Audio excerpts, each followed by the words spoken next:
The chair lays before the House a communication. The Honorable the Speaker, House of Representatives, sir. I want to sincerely thank the committee for its graciousness in allowing me to waive onto the Committee on Natural Resources earlier this year. It has been a privilege to serve and to help advance environmental justices policies for the people of New York's 7th District in Puerto Rico. Thank you for the privilege of holding 3 committees over the past few years. I will continue to remain on small business and financial services.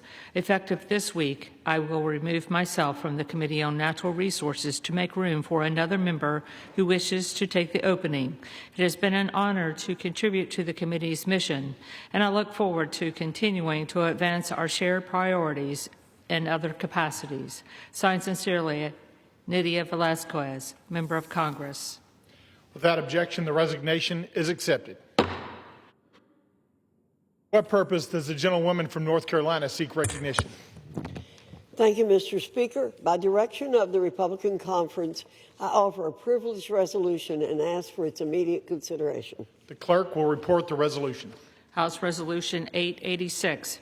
Resolved that the following named member be and is hereby elected to the following standing committee of the House of Representatives, Committee on Homeland Security. Mr. Fong. Without objection, the resolution is agreed to and the motion to reconsider is laid on the table. For what purpose does the gentleman from Massachusetts seek recognition? Mr. Speaker, by direction of the Democratic Caucus, I offer a privileged resolution and ask for its immediate consideration. The clerk will report the resolution. House Resolution 887. Resolved. Mr. Speaker, I ask unanimous consent that the resolution be considered as read. Without objection, the resolution is considered read. And without objection, the resolution is agreed to and the motion to reconsider is laid on the table. For what purpose does the gentlewoman from North Carolina seek recognition? Thank you, Mr. Speaker. Mr. Speaker, by direction of the Committee on Rules, I call up House Resolution 879 and ask for its immediate consideration. The clerk will report the resolution. House Calendar Number 47, House Resolution 879. Resolved that upon adoption of this resolution, it shall be in order to consider in the House any joint resolutions specified in Section 2 of this resolution. All points of order against consideration of each such joint resolution are waived.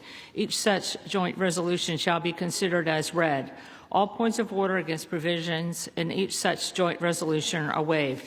The previous question shall be considered as ordered on each such joint resolution and on any amendment thereto to final passage without intervening motion except one. 1 hour of debate equally divided and controlled by the chair and ranking minority member of the Committee on Natural Resources or their respective designees, and 2, 1 motion to recommit or commit as the case may be. Section 2. The joint resolutions referred to in the first section of this resolution are as follows. A. The joint resolution. Senate Joint Resolution 80, providing for congressional disapproval under Chapter 8 of Title 5 United States Code of the rules submitted by the Bureau of Land Management relating to National Petroleum Reserve in Alaska Integrated Activity Plan Record of Decision.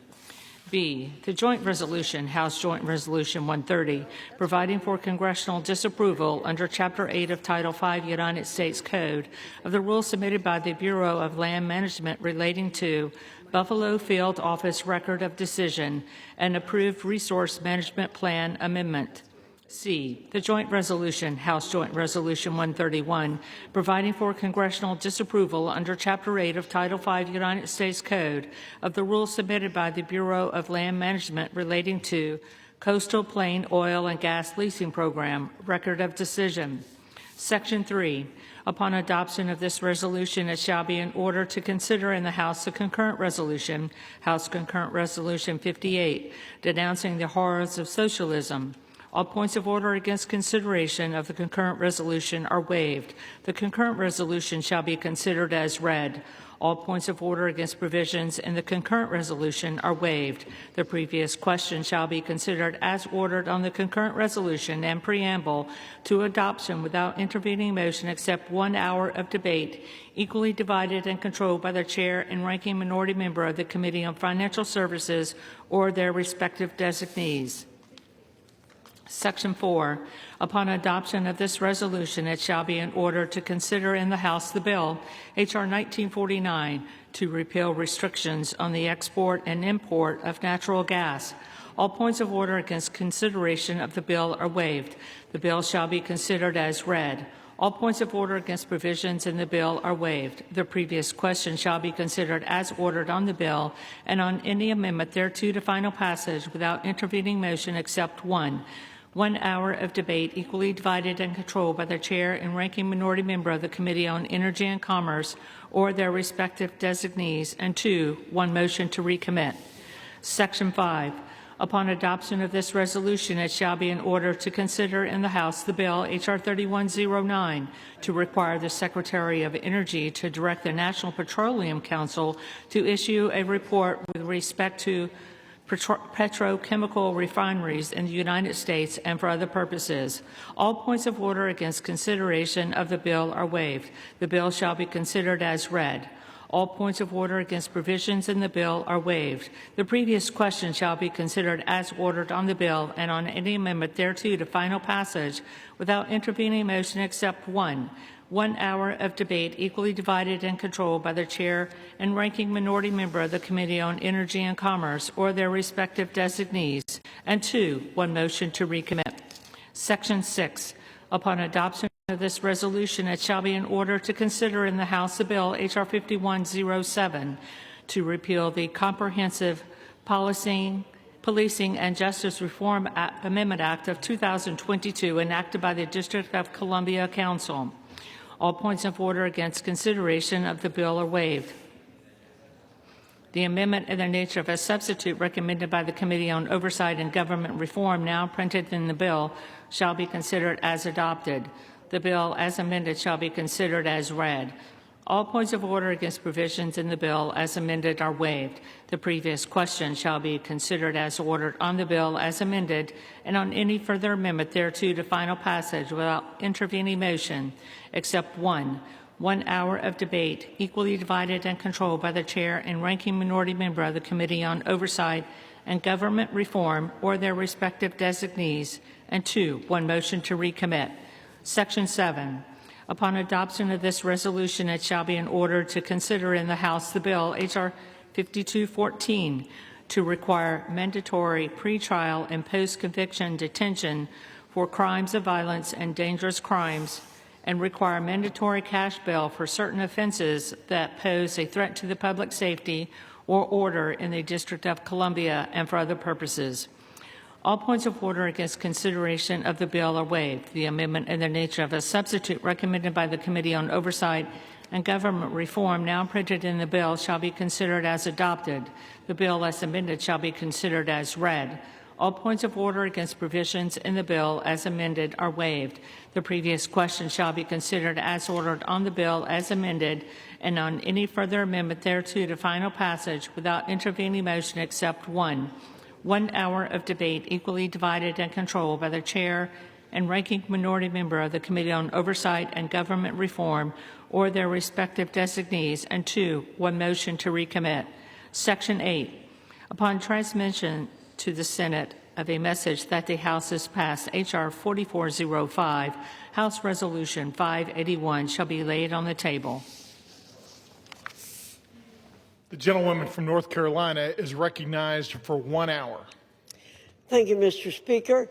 For the purpose of debate only, I yield the customary 30 minutes to the gentleman from Massachusetts, Mr. McGovern, pending which I yield myself such time as I may consume.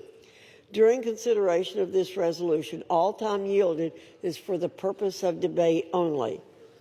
Mr. Speaker, I ask unanimous consent that all members have 5 legislative days to revise and extend their remarks. Without objection. Thank you again, Mr. Speaker. I rise in support of the rule and the underlying legislation. Yesterday, the Rules Committee met and produced a rule, H.Res. 879, providing for the House's consideration of 8 separate measures. The rule provides closed rules for consideration of S.J. Res. 80, H.J. Res. 130, H.J. Res. 131, with 1 hour of debate equally divided and controlled by the chair and ranking minority member of the Committee on Natural Resources or their respective designees for each joint resolution. The rule provides each such joint resolution 1 motion to recommit. Further, the rule provides closed rules for the consideration of H.R. 1949 and H.R. 3109, with 1 hour debate equally divided and controlled by the chair and ranking minority member of the Committee on Energy and Commerce or their respective designees for each bill. The rule provides each bill with a motion to recommit. Additionally, the rule provides for consideration of H.Con. Res. 58 under a closed rule with 1 hour of debate equally divided and controlled by the chair and ranking minority member of the Committee on Financial Services or their respective designees. The rule also provides for consideration of H.R. 5214 and H.R. 5107 under closed rules with 1 hour debate equally divided and controlled by the chair and ranking minority member of the Committee on Oversight and Government Reform or their respective designees on each bill. The rule provides 1 motion to recommit for each bill. Finally, the rule tables House Resolution 581 upon the transmission of a message to the Senate that the House has passed H.R. 4405. Mr. Speaker, after over 40 days of the Democrat government shutdown, the House has returned to regular order, and this majority is continuing to push forward with the America First agenda, the American people's agenda. All of these pieces of legislation we're considering today are in alignment with the American people's demand and President Trump's executive orders that we maintain a robust posture of American energy dominance. You know, Mr. Speaker, our Democrat colleagues have developed a strong proclivity to thumb their noses at the development of energy that comes from American soil. One must wonder why they choose to do that. They pay lip service to environmental protections and reducing greenhouse gas emissions, but it's just a fact that American oil and American natural gas are cleaner and more environmentally friendly than any of our global competitors. Why would they cede our dominance on the global stage in favor of hostile actors who lack even the most basic environmental protections? We are blessed as a nation to have vast repositories of natural resources that we can draw from and utilize accordingly. When we ignore the opportunities to harness these resources for our benefit, we deny ourselves the opportunity to grow more self-sufficient. H.R. 5214 and H.R. 5107, 2 measures reported from the Oversight Committee, focus on restoring law and order in our nation's capital city, a city that ought to be a model for the rest of the nation to follow.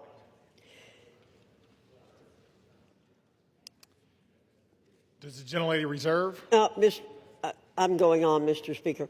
H.R. 5214 would revoke cashless bail in the District of Columbia and would require mandatory pretrial and post-conviction detention for crimes of violence and other dangerous crimes.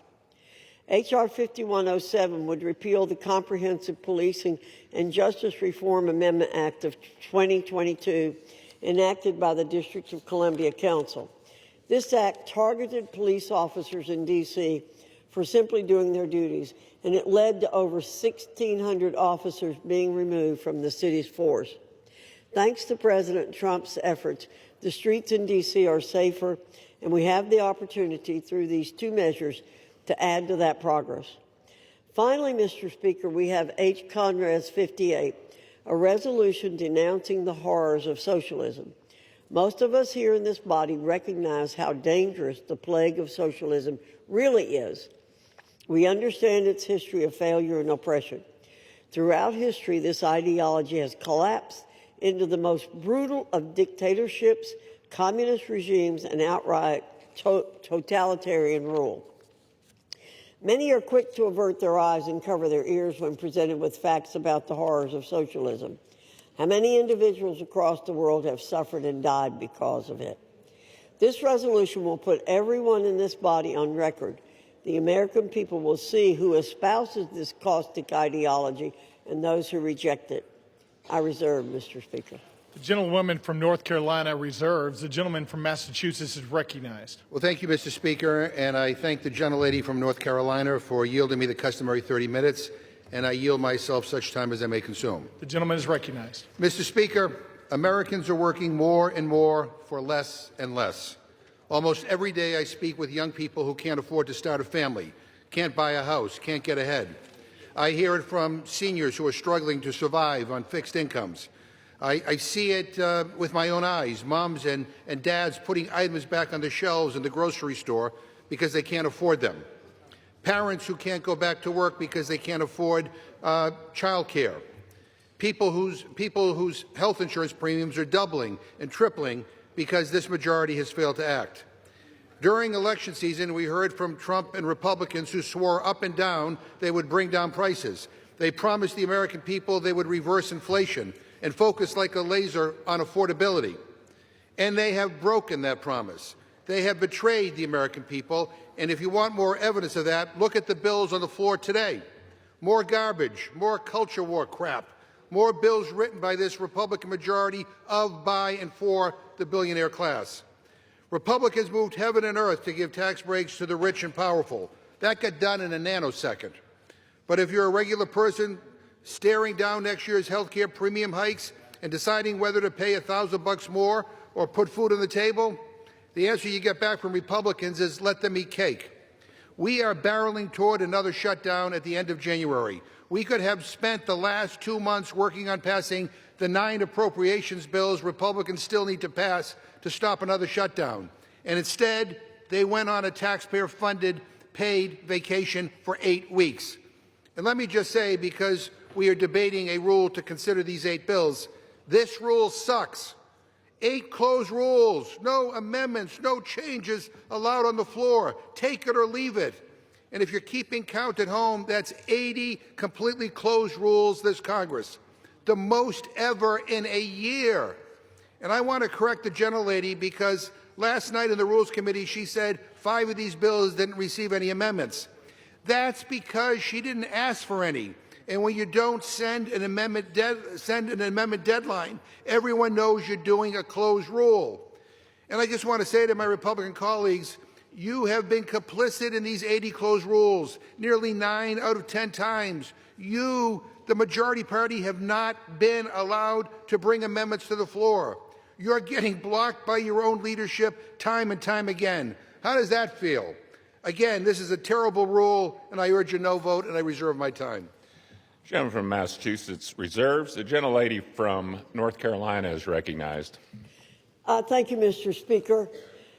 While it's true there have been 80 closed measures, this number needs context. 12 of the closed rules were in the rules package, which passed 2 weeks before the 119th Rules Committee even organized to begin meeting. Additionally, 25 measures were CRAs. They don't allow for an amendment. 16 were bills that received no amendments, meaning 41 measures were closed by definition. It's also important that 4 of the closed rules are duplicates from a previous failed rule. So in reality, only 27 measures have been closed by discretion of the committee. Additionally, the Rules Committee under Republican control has simply been more productive, producing more total rules than our colleagues ever did. For example, during the most recent Democrat-controlled Congresses, the Rules Committee produced 127 total rules in the 116th Congress and 163 in the 117th Congress. Contrast this to the 200 total rules in the Republican-led 118th Congress for the 119th, we're on pace to once again produce nearly 200 rules for the Congress. So, Mr. Speaker, we're doing our job. We're not closing out debate. We're having plenty of debate. There's plenty of opportunities for our colleagues to offer amendments. Thank you. I reserve. Gentlelady reserves. Gentleman from Massachusetts is recognized. Mr. Speaker, a lot of words to justify the most closed Congress in history, the most authoritarian Congress in history. It would make Putin blush. Mr. Speaker, if we defeat the previous question, I will offer an amendment to the rule to provide for consideration of H.R. 6074, which would extend the Affordable Care Act enhanced premium tax credits for 3 years through 2028. We are in the midst of a health care crisis. More than 20 million Americans who get their health care on the ACA exchanges are going to see their premiums skyrocket next year. That includes 250,000 people in my home state of Massachusetts who are paying lower premiums and copays due to these tax credits, which Democrats created in 2021 and are set to expire at the end of the year. Let me read you some of the stories from folks in my district. Quote, I just received my letter and my monthly costs have gone from $1,287 to $3,026 for next year. As a working family with a daughter who has an autoimmune disease, we are struggling, and I'm working 50-plus hours a week just to pay the insurance, end quote. Another one, and I quote, with the health connector, I was paying $264 per month, acceptable seeing that I am healthy but not young. Without the advanced premium tax credit, my monthly premium will be just over $800 per month. I can't and I won't pay that. I will go without. This is happening across the country, and for the sake of millions of Americans and their health care, I urge my Republican colleagues to support this bill and vote no on the previous question. Mr. Speaker, I ask unanimous consent to insert the text of my amendment into the record along with any extraneous material immediately prior to the vote on the previous question, and I reserve. Without objection. Gentleman reserves. Gentlelady from North Carolina is recognized. Thank you, Mr. Speaker. I yield 2 minutes to the distinguished gentleman from Utah, Mr. Owens. Gentleman is recognized for 2 minutes. Thank you, Chairwoman, for yielding. Mr. Speaker, after blatant obstruction and prolonged delay on the part of congressional Democrats for over 40 days, the House has returned to regular order. It's good to be back, and it's about time. Today, we're here to advance 8 separate measures that meet the demands of the American people and strengthen President Trump's successful America First agenda. My constituents voted for the dissolution of the Biden bureaucratic barrage and for the safety of their communities, from bolstering American energy dominance to upholding law and order, strengthening the criminal justice system in the nation's capital, to rejecting the failed ideology of socialism. House Republicans continue to deliver measurable and substantial progress. I urge my colleagues to support the rule and the 8 underlying pieces of legislation. Let's continue delivering wins for the American people. Thank you. I yield back. Gentleman yields back. Gentlelady from North Carolina reserves. Gentleman from Massachusetts is recognized. Mr. Speaker, shortly on the floor, Republicans are about to finally bring up the Massey Counter bill to release the Epstein files. We had to drag this leadership here kicking and screaming. And I appreciate their sudden and stunning change of heart on this issue. But I want to state for the record that the Republican leadership has tried to block this day for months and months and months. And I also want to state for the record that Donald Trump could release these files on his own, today, right now, right this very second. He doesn't need to wait for Congress to pass the bill. He could release the files himself, but he won't. That is why we are here, because he refuses to act. Meanwhile, the Republican majority has blocked transparency at every turn. They stonewalled in committee. The gentlelady from North Carolina and every Republican on the Rules Committee voted 9 times to block my amendment to release the Epstein files. 9 times. Republicans were so afraid of my amendment that Speaker Johnson shut down the Rules Committee and sent us home early in July.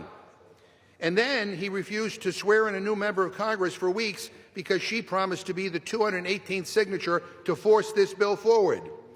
Only four Republicans signed the discharge petition. Every single Democrat signed on. In a few moments, I'm going to yield time to Representative Massey, who has been the Republican leader of this effort in the House, alongside Representative Khanna on the Democratic side. And here's why I'm doing that. This bill should be getting a full hour of debate on the floor.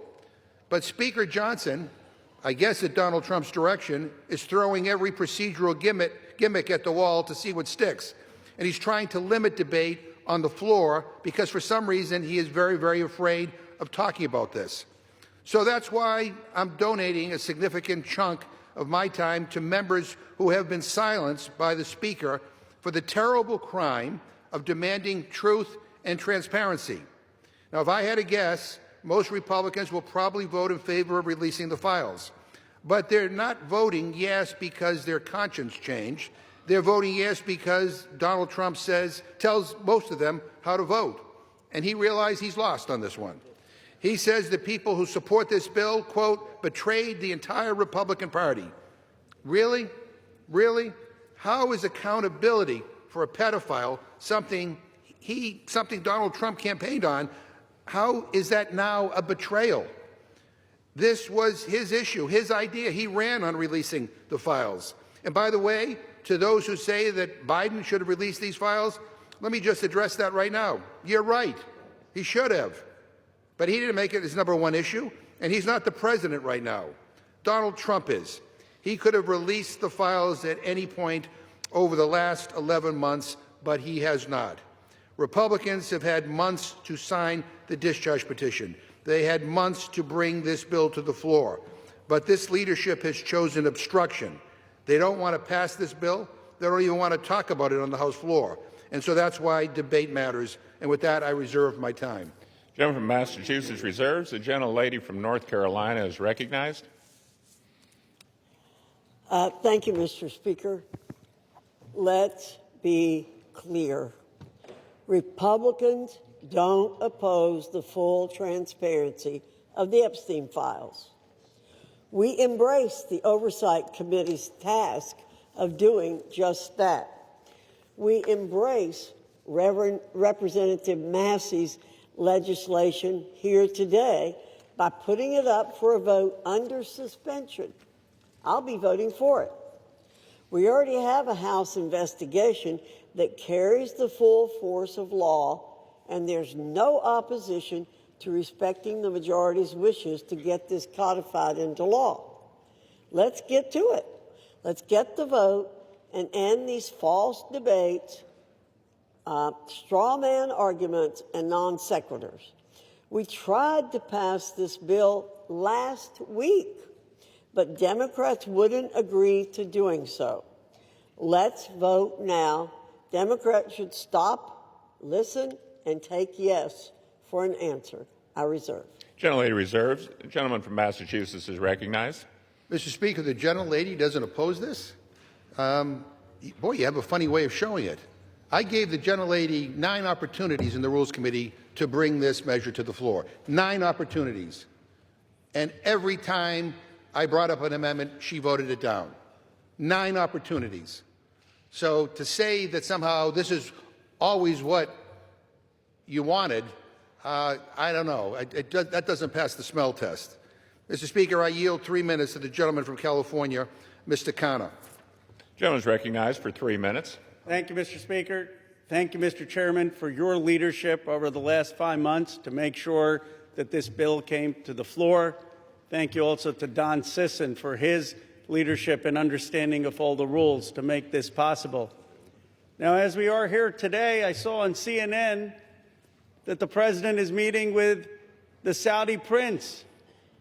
You know what America First means to me? How about meeting with the survivors?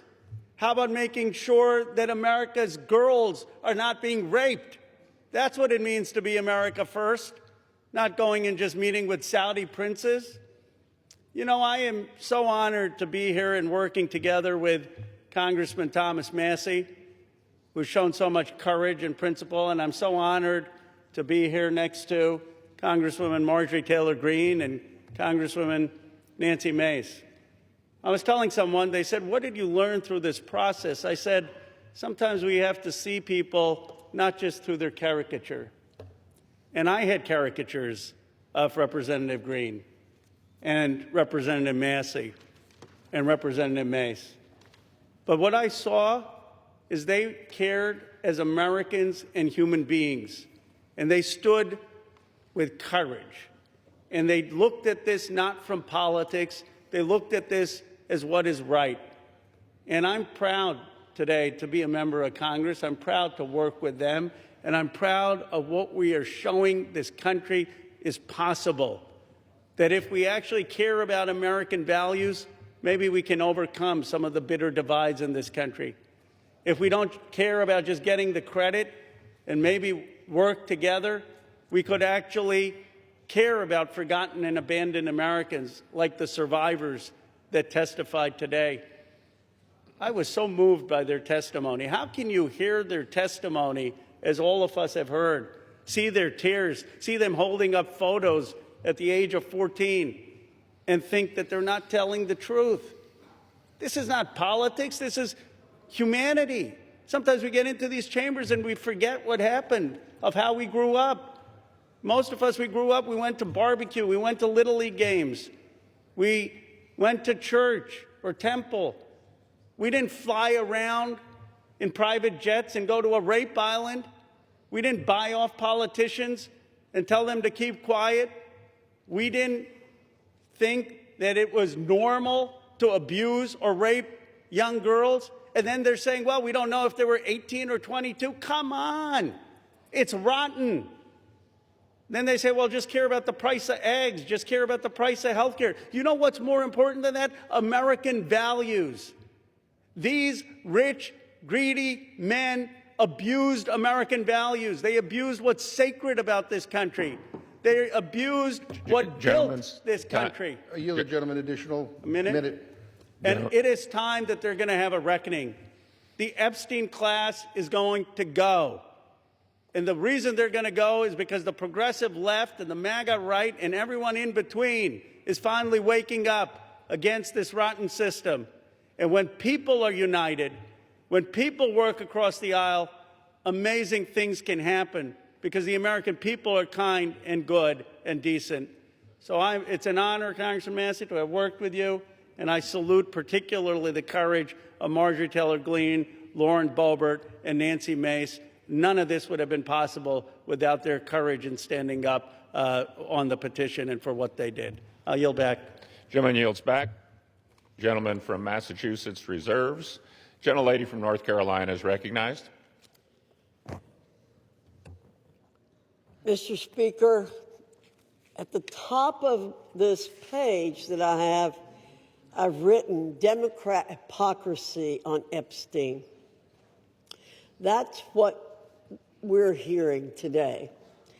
I'm proud to be a member of the Oversight and Government Reform Committee. I'm proud to have supported the full investigation into the Epstein files on that committee.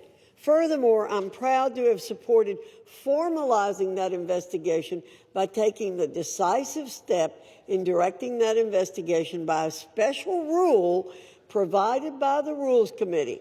This gave the oversight investigation the full weight of the House of Representatives behind the committee's existing subpoena power. Very important in this debate. Let's get things straight here. In just a matter of hours, we're going to get to vote on the Massey bill. But that won't preclude the existing House Oversight and Government Reform Committee's investigation in any way. And that's a great thing, because that investigation is yielding results. We now know that one of Jeffrey Epstein's closest confidants was apparently Larry Summers, a cabinet member in the Clinton administration. We now know that a Democrat member in this body, Stacey Plaskett, was colluding with Jeffrey Epstein in real time during a hearing. And the subject matter? How to take down President Trump. Mr. Speaker, you can't make this stuff up. We now know that Epstein himself hated President Trump. It's in black and white. We now know that one of the chief Epstein victims stated that President Trump never acted inappropriately.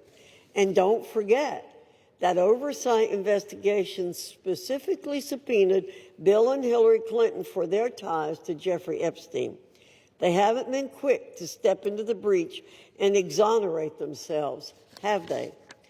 But the truth will continue to come out, as it has, because of Republicans and a current Republican-led House Oversight and Government Reform Committee investigation, one that already carries the full force of law. Let's see where that leads. I reserve. Gentlelady reserves. The gentleman from Massachusetts is recognized. Mr. Speaker, the gentlelady says that just trust her and the Republican leadership. And I got to tell you, I can't, after what I saw unfold over these last several months. Obstruction and using every maneuver possible to avoid this moment where we're having here today. And I want to say that for the record, it doesn't matter whether there's Republicans or Democrats or independents that are implicated in these files. We believe in accountability for everybody who abuses young women, and we believe in justice. And that is kind of what's uniting many of us on this, on this side of the aisle here today. And I just want to, again, I want to thank Representative Connor for his leadership. I want to thank Representative Massey, Representative Green, and Representative Mace for their courage and for their willingness to stand up for what is right. We don't agree on very much, but we do agree that there ought to be accountability when young women are abused, and so that's what this is about. So, Mr. Speaker, I ask unanimous consent that the gentleman from Kentucky, Mr. Massey, control the remainder of my time. Without objection. The gentleman from Kentucky is recognized. Mr. Chairman, may I inquire as to how much time I have? You have 17 minutes remaining. I yield myself 2 minutes. The gentleman is recognized for 2 minutes. Mr. Speaker, today's an extraordinary day in this chamber. If my colleagues will vote for this measure, we'll see justice triumph over politics. Truth will triumph over deception and obfuscation. Transparency will triumph over dark money.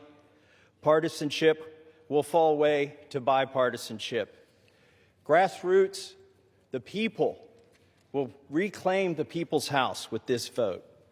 It's going to be a victory for survivors, not just survivors of the Epstein sex trafficking scandal, the 1,000 survivors that exist. Some of them are victims. They're no longer alive. Some have committed suicide. They share one thing in common. Their youth was robbed from them. Much of their lives were robbed from them, but they're claiming it back. We're going to help them claim that back. But it's not just a victory today, if this vote prevails, for those survivors. It's a victory for every person, man or woman, boy or girl, who's been victimized sexually in this country. Anybody who's been a victim of sexual assault, or maybe they've been victimized by a family member. Maybe it's not a billionaire. But they're all waiting and watching to see what we do today. They're wondering, if I go to mom or dad, will anything happen? If I go to the sheriff, will anything happen? Well, we have a chance today to make something happen. Something that's not happened, something that should have happened decades ago, and that is to get justice for these victims and survivors and transparency for America. That's what this vote is about today. And I reserve the balance of my time. Gentleman from Kentucky reserves. The gentlelady from North Carolina is recognized. I reserve. Gentlelady reserves. Gentleman from Kentucky is recognized. I now yield 5 minutes to the gentlewoman from Georgia, Mrs. Green. The gentlelady from Georgia is recognized for 5 minutes. Thank you, Mr. Speaker. I proudly rise today in a bipartisan effort to release the Epstein files finally, after 5 administrations have covered it up. Earlier today, I attended the press conference where the survivors, they're not victims, the survivors of Jeffrey Epstein's sexual abuse and sex trafficking told their stories. And they told stories about how it started back in 1991, 1996, and they continued on through the decades. And they told stories about how they told someone and tried to get help. They told the FBI, and they weren't listened to. And they told law enforcement, and no one did anything. And these women don't just number a few. These women number around 1,000 women. And they are victims of something that's unthinkable. And this should have never, ever happened. This was the biggest fight I think I've seen in Washington, D.C. This is my 5th year here. And this was a fight that we should have never had to wage. It should have been the easiest thing for every single member of Congress. It should have been the easiest thing for the Speaker of the House. It should have been the easiest thing for the President of the United States to release all the information, every single file, on behalf of these American women. These American women aren't rich, powerful elites. They do not have someone paying for their airline tickets or paying for their trips or paying for their expenses every time they try to do something to get this information out. These are your average Americans. And you want to know what the Epstein files represent? The cover-up represents to average Americans. It represents the failures of the federal government and Congress to the American people. And that is what people rose up about in 2024. They wanted and demanded transparency from their government and for Americans finally to be put first.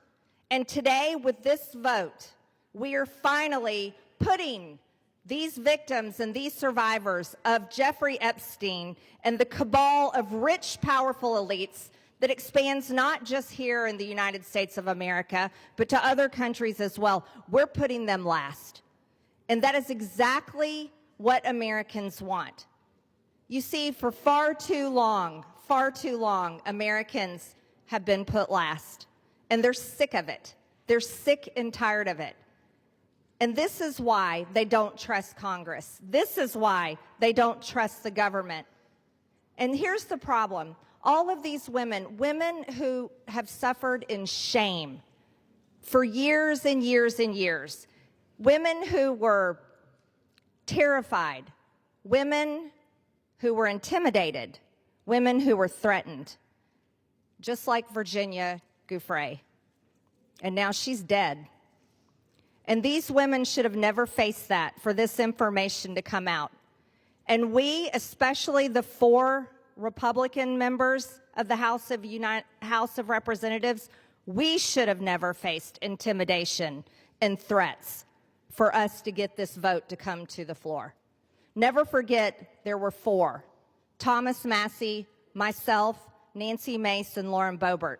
We had to sign a discharge petition, and we had to fight through intimidation, and we had to endure it for months to push that discharge petition finally to 218 to get this vote to come out.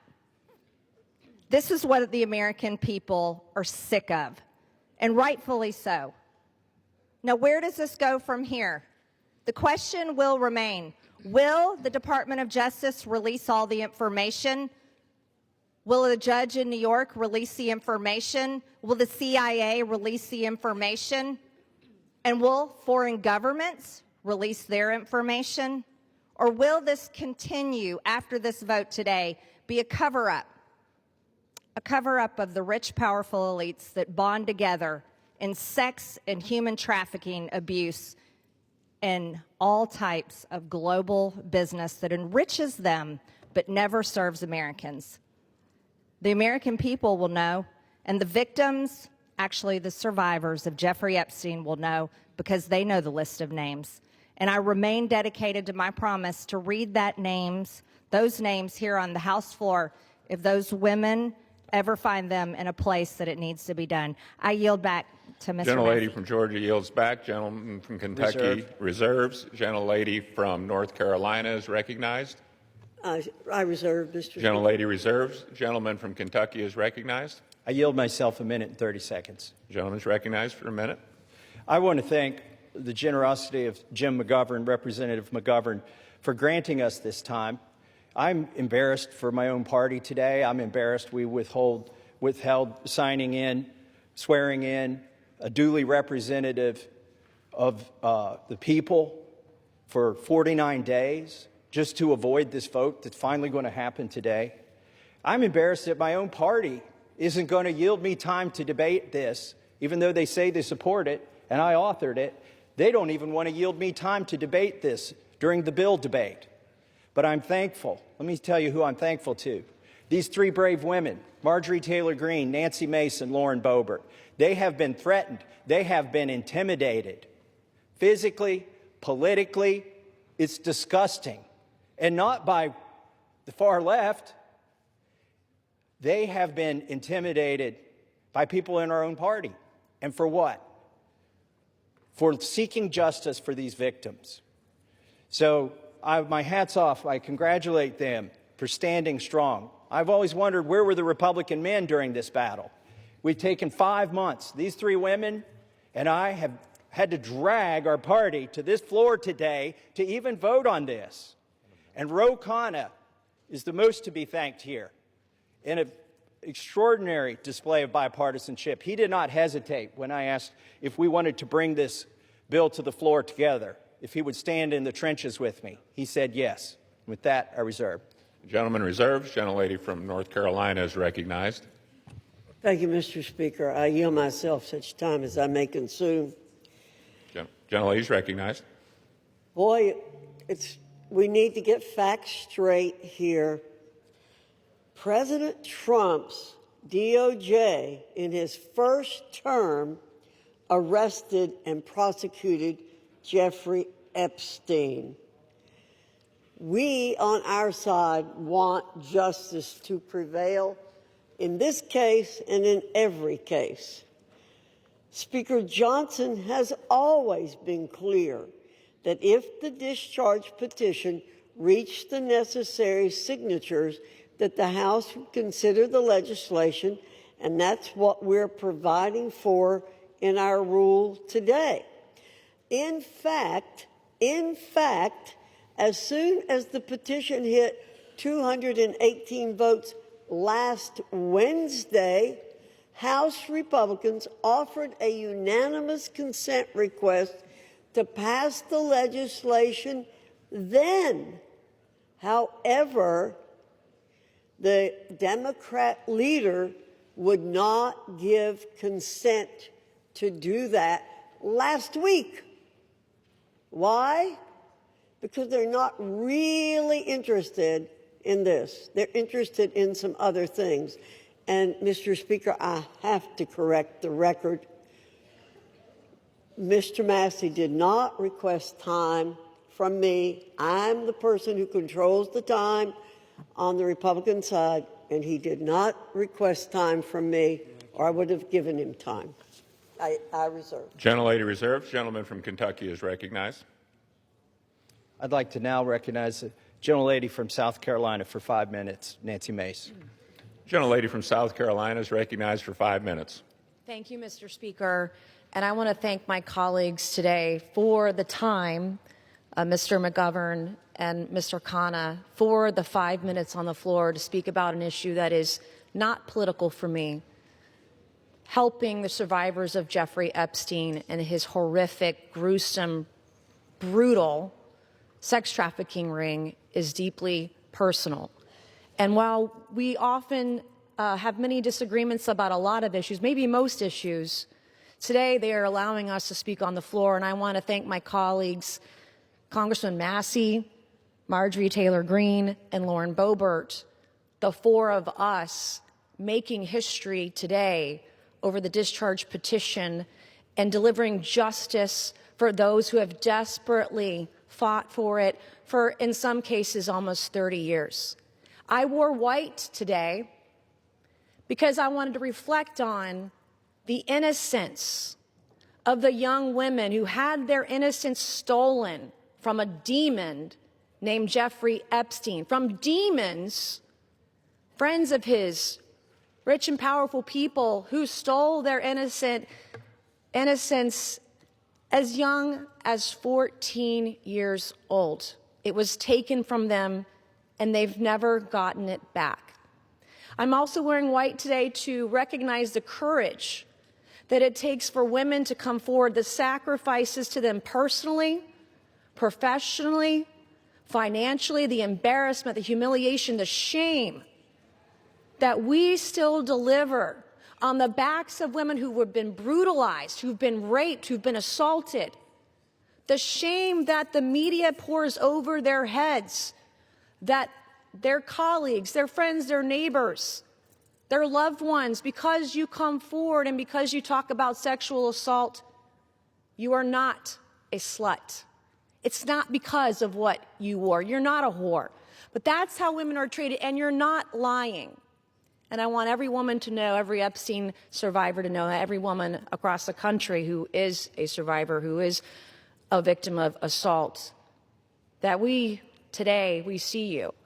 And this fight and this vote tonight, I see it is about the Epstein victims, but it's about much more than the Epstein victims. This is about the powerless, taking power away from the very powerful. This is about giving women who never had a voice, giving a voice to the voiceless. This is about their sacrifice. This is about having and recognizing their courage. This is about justice for the Epstein victims, but it's also about hope.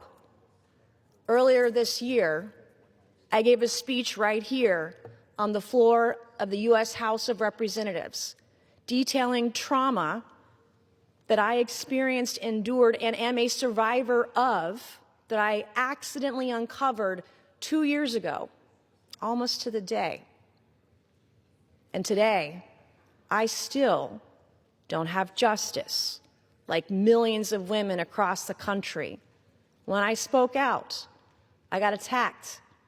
When I spoke out, I was shamed. When I spoke out, I was defamed and smeared. And that goes on today, right now, in the present. God sure has a funny way of working through us. I, like many of the Epstein survivors and many other survivors across the country, I don't think I will ever heal from the destruction my abuser did to me. But I can heal by being a vessel and being a voice for all those who need it, and that's why we are here today. That is why I will never abandon a single survivor ever, and I will never waver.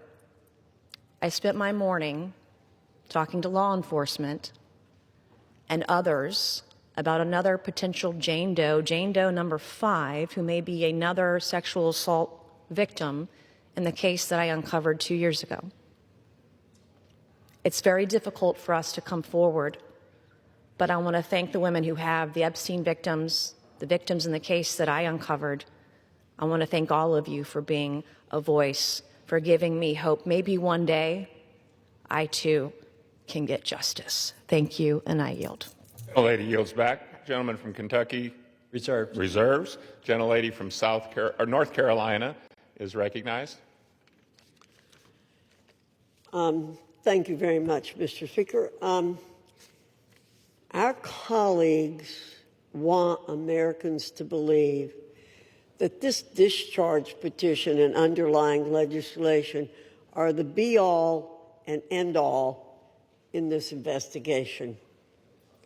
However, it's House Republicans who've worked tirelessly to achieve true justice for victims.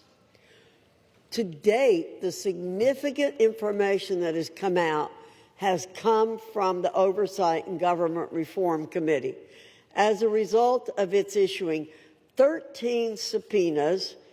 We've released 65,000 pages of documents from the Department of Justice, the Epstein estate, which was not mentioned in the underlying legislation, former U.S. attorney, and others. Let me state again, the unanimous consent request to pass the legislation immediately last week was blocked by the minority leader. Full stop. If Democrats truly cared about finding justice immediately for victims, this legislation would have been passed last week. Instead, they want political theater to capitalize on. House Republicans, on the other hand, remain focused on truth, accountability, and delivering real justice for Epstein's victims, not political points. I reserve. Reserves. The gentleman from Kentucky is recognized. Mr. Speaker, may I inquire as to how much time I have remaining? Gentleman has 5.5 minutes remaining. I yield myself 3.5 minutes. Gentleman is recognized. Mr. Speaker, all that is necessary for evil to prevail is for good men to do nothing. And we've had a lot of good men doing a lot of nothing on the other side of the aisle until we did something. 3 brave women and myself and the Democrat caucus. We did something. And then what did they do? They've opposed us every step of the way. They've lied about the legislation. Let me tell you some of the lies they've told. They've said that it doesn't protect victims. Well, if that is so, why were dozens of victims with us today at a press conference urging this body to pass this legislation? It's because this legislation specifically protects victims. They've said this legislation does not prevent the release of child pornography. Of course it does. We have a specific provision in our legislation to prevent that. They've said so many falsehoods about this legislation, but now they're going to vote for it, hopefully enthusiastically. But really, they've been drugged to this. Our judicial system is broken. If it were working, there wouldn't be 1,000 victims who haven't seen justice yet. They are victims of the Epstein class. I begrudge nobody success that they become a billionaire. But if you think being a billionaire or buying politicians keeps you out of the judicial system, lets you rape young women, lets you traffic women, you've got another thing coming when this bill passes.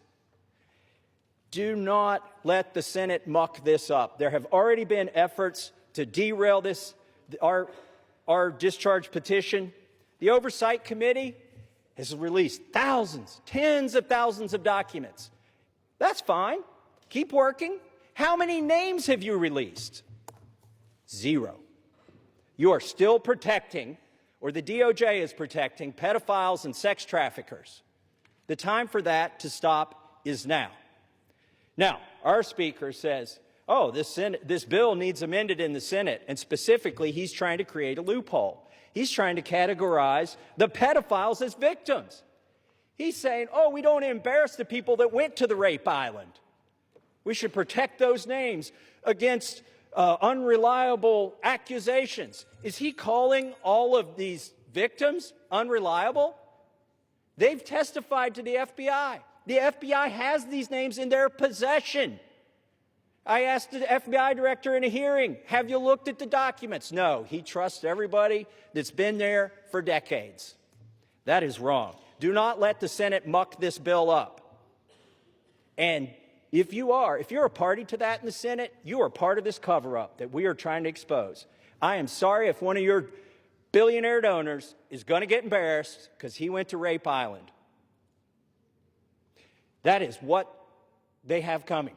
In fact, they need to be on the other side of bars, a lot of them. Some of them will be embarrassed, but some of them need to go to prison, and the survivors know that. So how will we know if this bill has been successful? We will know when there are men, rich men, in handcuffs being perp-walked to the jail. And until then, this is still a cover-up. I urge my Senate colleagues, do not muck up this bill. The president has already said he will sign it. That means he will sign the bill that we have here today. Do not change this bill. He is ready to sign it. Give it to him. Put it on his desk. Let's get justice for these victims. With that, I reserve. The gentleman from Kentucky reserves. The gentlelady from North Carolina is recognized. Reserve. The gentlelady reserves. Is the gentlelady prepared to close? Yes, I am, Mr. Speaker. The gentleman from Kentucky is recognized. I yield the remainder of my time to Ranking Member Mr. McGovern. The gentleman from Massachusetts is recognized. Thank you. And first, let me say how much I admire the courage of my Republican colleagues who are beside me here today. Mr. Speaker, at the end of the day, this is not about us, and it's not about politics. This is about the survivors, young girls who were exploited by powerful men, men who use money and power to take advantage of girls, some as young as 11 years old. The President of the United States calls it all a hoax. Can you imagine that? What an evil and disgusting thing to say. These young girls, now women, the survivors, what happened to them was horrific. They were sexually abused, many of them for years, and the President of the United States calls it all a hoax. What kind of messed up, sick-in-the-head, immoral person says something like that? This bill is about making sure powerful men are held accountable. It's about demanding truth and transparency for the American people. Now, Republican leaders in this House lost control of the story. They lost the ability to hide behind procedure, and they lost the luxury of pretending that they were ever on the right side. The American people see it, survivors see it, and history will see it. And listening to the Speaker of the House's press conference today, I mean, it sounds like he basically wants to kill this whole thing. He's trying to obstruct and derail the process. Why the hell is he fighting so hard to do the opposite of what the survivors want? What an awful, awful thing to do. So let us release the files. Let's give survivors the transparency they've long been denied. Let us take back power from the rich billionaire elites who think they can do whatever they want with no justice or accountability. And let's remember exactly who had to be dragged here under duress and who stood up from day one demanding the truth. And with that, I yield back. Members are reminded to refrain from engaging in personalities towards the President. The gentleman yields back. The gentlelady from North Carolina is recognized. Thank you, Mr. Speaker. Mr. Speaker, those of us who did not sign the discharge petition are just as concerned about the victims, or if you, as some are calling them, survivors, as our colleagues who signed the discharge petition. We share contempt for anyone who abused anyone else. I've stood on this floor many times, Mr. Speaker, to speak out for victims and survivors of people who have been abused, and against anyone who breaks the law or takes advantage of an innocent person. We will not be characterized as insensitive to that. But what House Republicans who didn't sign the discharge petition remain focused on truth, accountability, and delivering real justice for Epstein victims. Again, I'll point out that it was under President Trump's Department of Justice that Jeffrey Epstein was arrested and tried. We have not tried to avoid this situation. We want things done the right way. We want maximum justice for these victims and survivors. Our rule today simply expedites consideration of the Massey-Khanna legislation. And as I said, we would have liked to have seen it pass last week when we gave an opportunity for it, but it was blocked by the Democrat minority leader. I ask for support for this rule, the underlying legislation.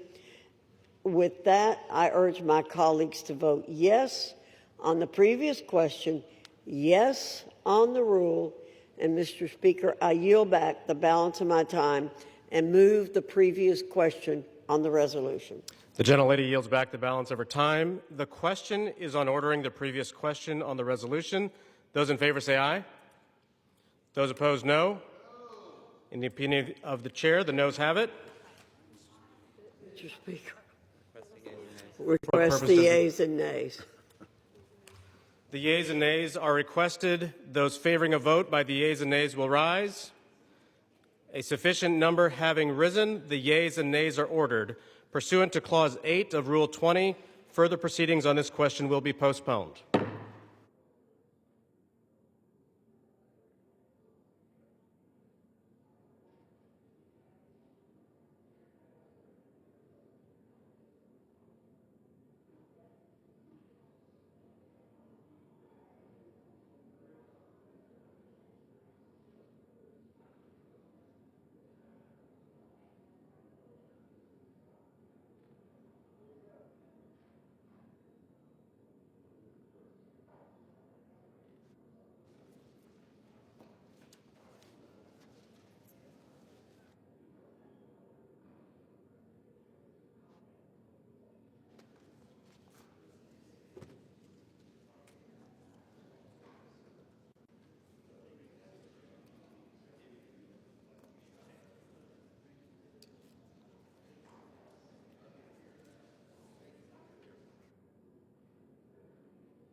Pursuant to Clause 8 of Rule 20, the Chair will postpone further proceedings today on motions to suspend the rules on which a recorded vote or the yeas and nays are ordered, or votes objected to under Clause 6 of Rule 20. The House will resume proceedings on postponed questions at a later time. For what purpose does the gentleman from Ohio seek recognition? Mr. Speaker, I move to suspend the rules and pass H.R. 4405. The clerk will report the title of the bill. H.R. 4405, a bill to require the Attorney General to release all documents and records in possession of the Department of Justice relating to Jeffrey Epstein and for other purposes. Pursuant to the rule, the gentleman from Ohio, Mr. Jordan, and the gentleman from Maryland, Mr. Raskin, each will control 20 minutes. The Chair recognizes the gentleman from Ohio. Mr. Speaker, I ask unanimous consent that all members have 5 legislative days in which to revise and extend their remarks and to insert extraneous material on H.R. 4405. Without objection. Mr. Speaker, I yield myself such time as I may consume. The gentleman is recognized. We all support holding bad guys accountable, and we're all going to vote for this resolution. But I think a little perspective is important. Democrats have spent 6 months talking about Epstein, even though they had 4 years to do something about it. Now, why would they do that? Why would they do that? Maybe it's to go after President Trump. Never forget, they shut down the government for 43 days. They said, don't worry about our military, don't worry about air traffic controllers, don't worry about our economy, don't worry about American families. No, no, no. Close the government for a month and a half because it might hurt the president. For the past decade, there's been one constant for Democrats. One constant: go after Trump. They spied on his campaign. Then it was Mueller. Then it was impeachment 1. Then it was impeachment 2. Then it was all the lawfare. Alvin Bragg, Fonnie Willis, Letitia James. Then it was Arctic Frost investigation at the Justice Department, surveilling United States senators and congressmen, and a whole host of other Americans. Then it was Jack Smith and his gag orders and his raiding President Trump's home. Then it was a 43-day shutdown, and now it's Epstein. And by the way, the same party that did all that, they were also the ones who were texting with Mr. Epstein during a hearing where Michael Cohen was their witness in another effort to go after the president. Americans see through it all, and frankly, it's actually kind of sad. This obsession, this syndrome, this mindset that says we got to go after President Trump no matter what that they have. And when I think about it, I think it's because President Trump and Republicans have accomplished so much that they told the voters they were going to accomplish in the 2024 election. We're actually doing what we said we were going to do. President Trump said he was going to cut taxes, and he did. President Trump said he would secure the border, and he did. President Trump said he'd get men out of women's sports, and he did. President Trump said he would make sure Iran doesn't have nuclear capability, and he did. And he said he would get the hostages out of Gaza back into Israel, and he did. All in 9 months. So I don't know what causes this mindset, this syndrome that the left has. But I know one thing. It is real. Which brings me to last week. Think about what the Democrats did last week. The Democrats released an email that the Oversight Committee had obtained from the estate, an email from Mr. Epstein to Ms. Maxwell. When the Democrats released it, they redacted the victim's name, something we all support, something everyone supports, except in this case, no court had ordered that name redacted, no agency had redacted it, and the estate didn't redact it. And the victim had already went public. So why black out her name? Why black out her name? Because she had said in her book and had testified under oath that she never saw any wrongdoing by President Trump. So think about what they did. In an email between two criminals, Mr. Epstein and Ms. Maxwell, in an email between two criminals, they hide the name of an individual who had went public and exonerated the president, and we know why, to distort and twist the message because they thought it might harm the president. Their position, cover up the names of people who are already public, but don't worry about other innocent people who the court said should remain private. Again, I think the American people see through it. They see through what the Democrats are doing. The American people know what this is. They know Democrats have nothing else to run on because of the success of this administration. So I say let's vote yes on this resolution, and then let's get focused on making sure we're doing what the American families elected us to do. With that, I reserve. The gentleman reserves. The gentleman from Maryland is recognized. Thank you, Mr. Speaker. I yield myself such time as I may consume. The gentleman is recognized. Today, 4 months and 3 days after Mr. Khanna and Mr. Massey introduced their discharge petition, perhaps the most famous discharge petition in American history, the People's House unites across party lines to draw a moral line. We draw a line against the rape and sexual violation of children. We draw a line against the global criminal trafficking of girls and young women to service the pleasure of rich and powerful men who believe they are beyond all law and all morality. We draw a line to put the voices of the victims and the survivors first. We ask the Senate to join us without changes rather than obstruct this bill with dilatory amendments, legislative graffiti, and self-dealing million-dollar jackpot provisions for lucky senators. Just pass the bill. We're finally voting today because a bipartisan discharge petition led by Representatives Massey and Khanna and signed by 218 of us overthrew the determined obstruction of the Speaker. This forced vote means the House will no longer acquiesce in this astonishing real-time cover-up of a multi-billion-dollar global sex trafficking and child rape ring that has ravaged the lives of more than 1,000 girls and young women. We're here today because these victims, these survivors, these citizens, these inspiring women who have come to Washington are demanding nothing less than justice and the complete truth about who is responsible for their vicious abuse, including those responsible for enabling it, ignoring it, bankrolling it, and covering it up.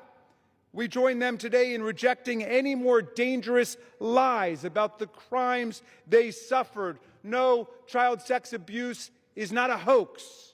It's a crime. Human trafficking is not a hoax. It's a crime.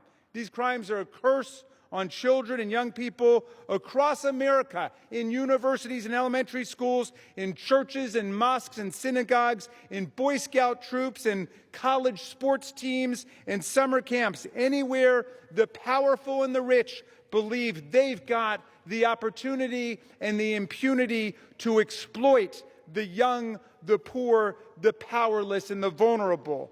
We must face the truth and find the co-conspirators still at large in one of America's most extensive and sophisticated sex trafficking and child abuse rings in history.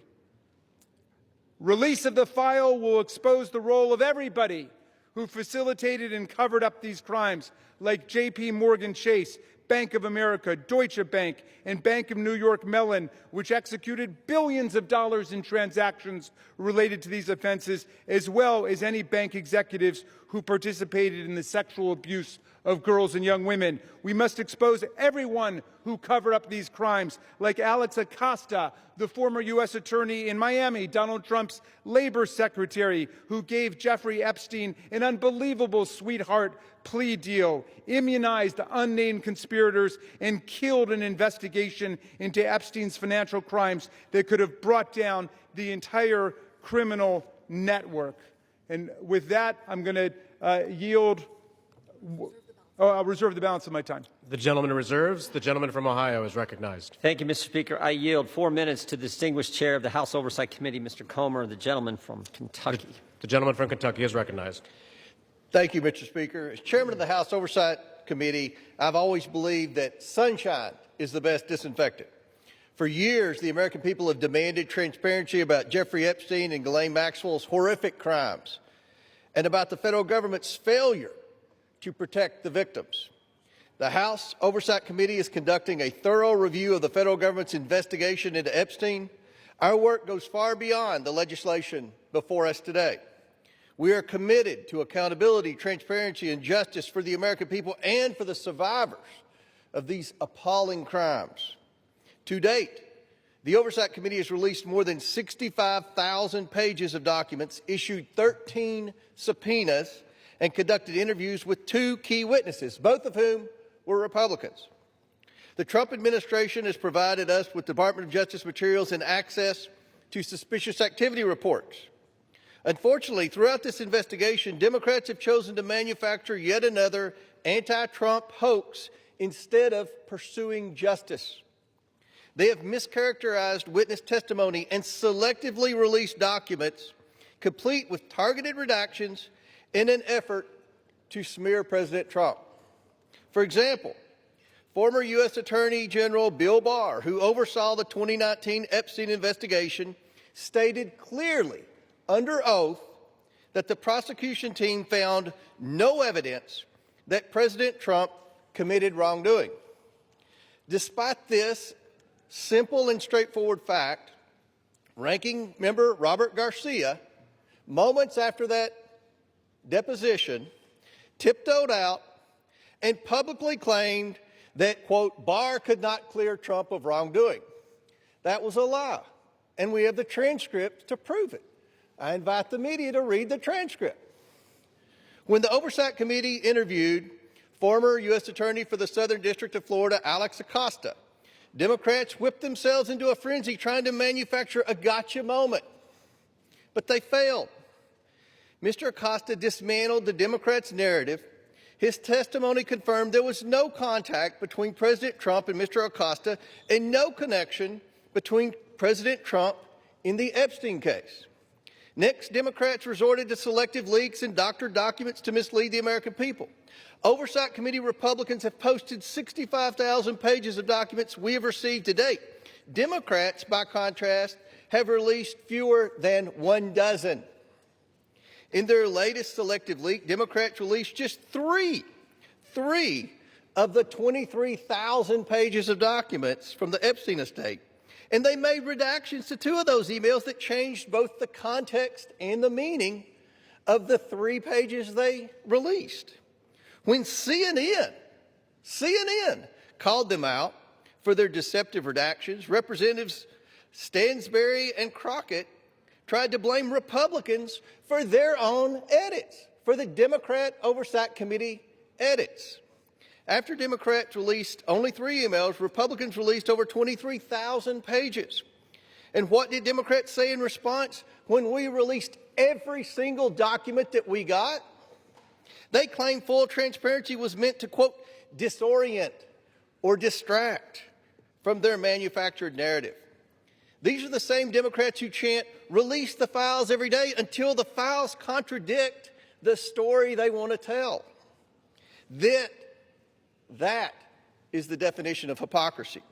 In contrast, full transparency exposed how Epstein appears to be TDS patient 0, The emails reveal a journalist coached Epstein to blackmail then presidential candidate Donald Trump.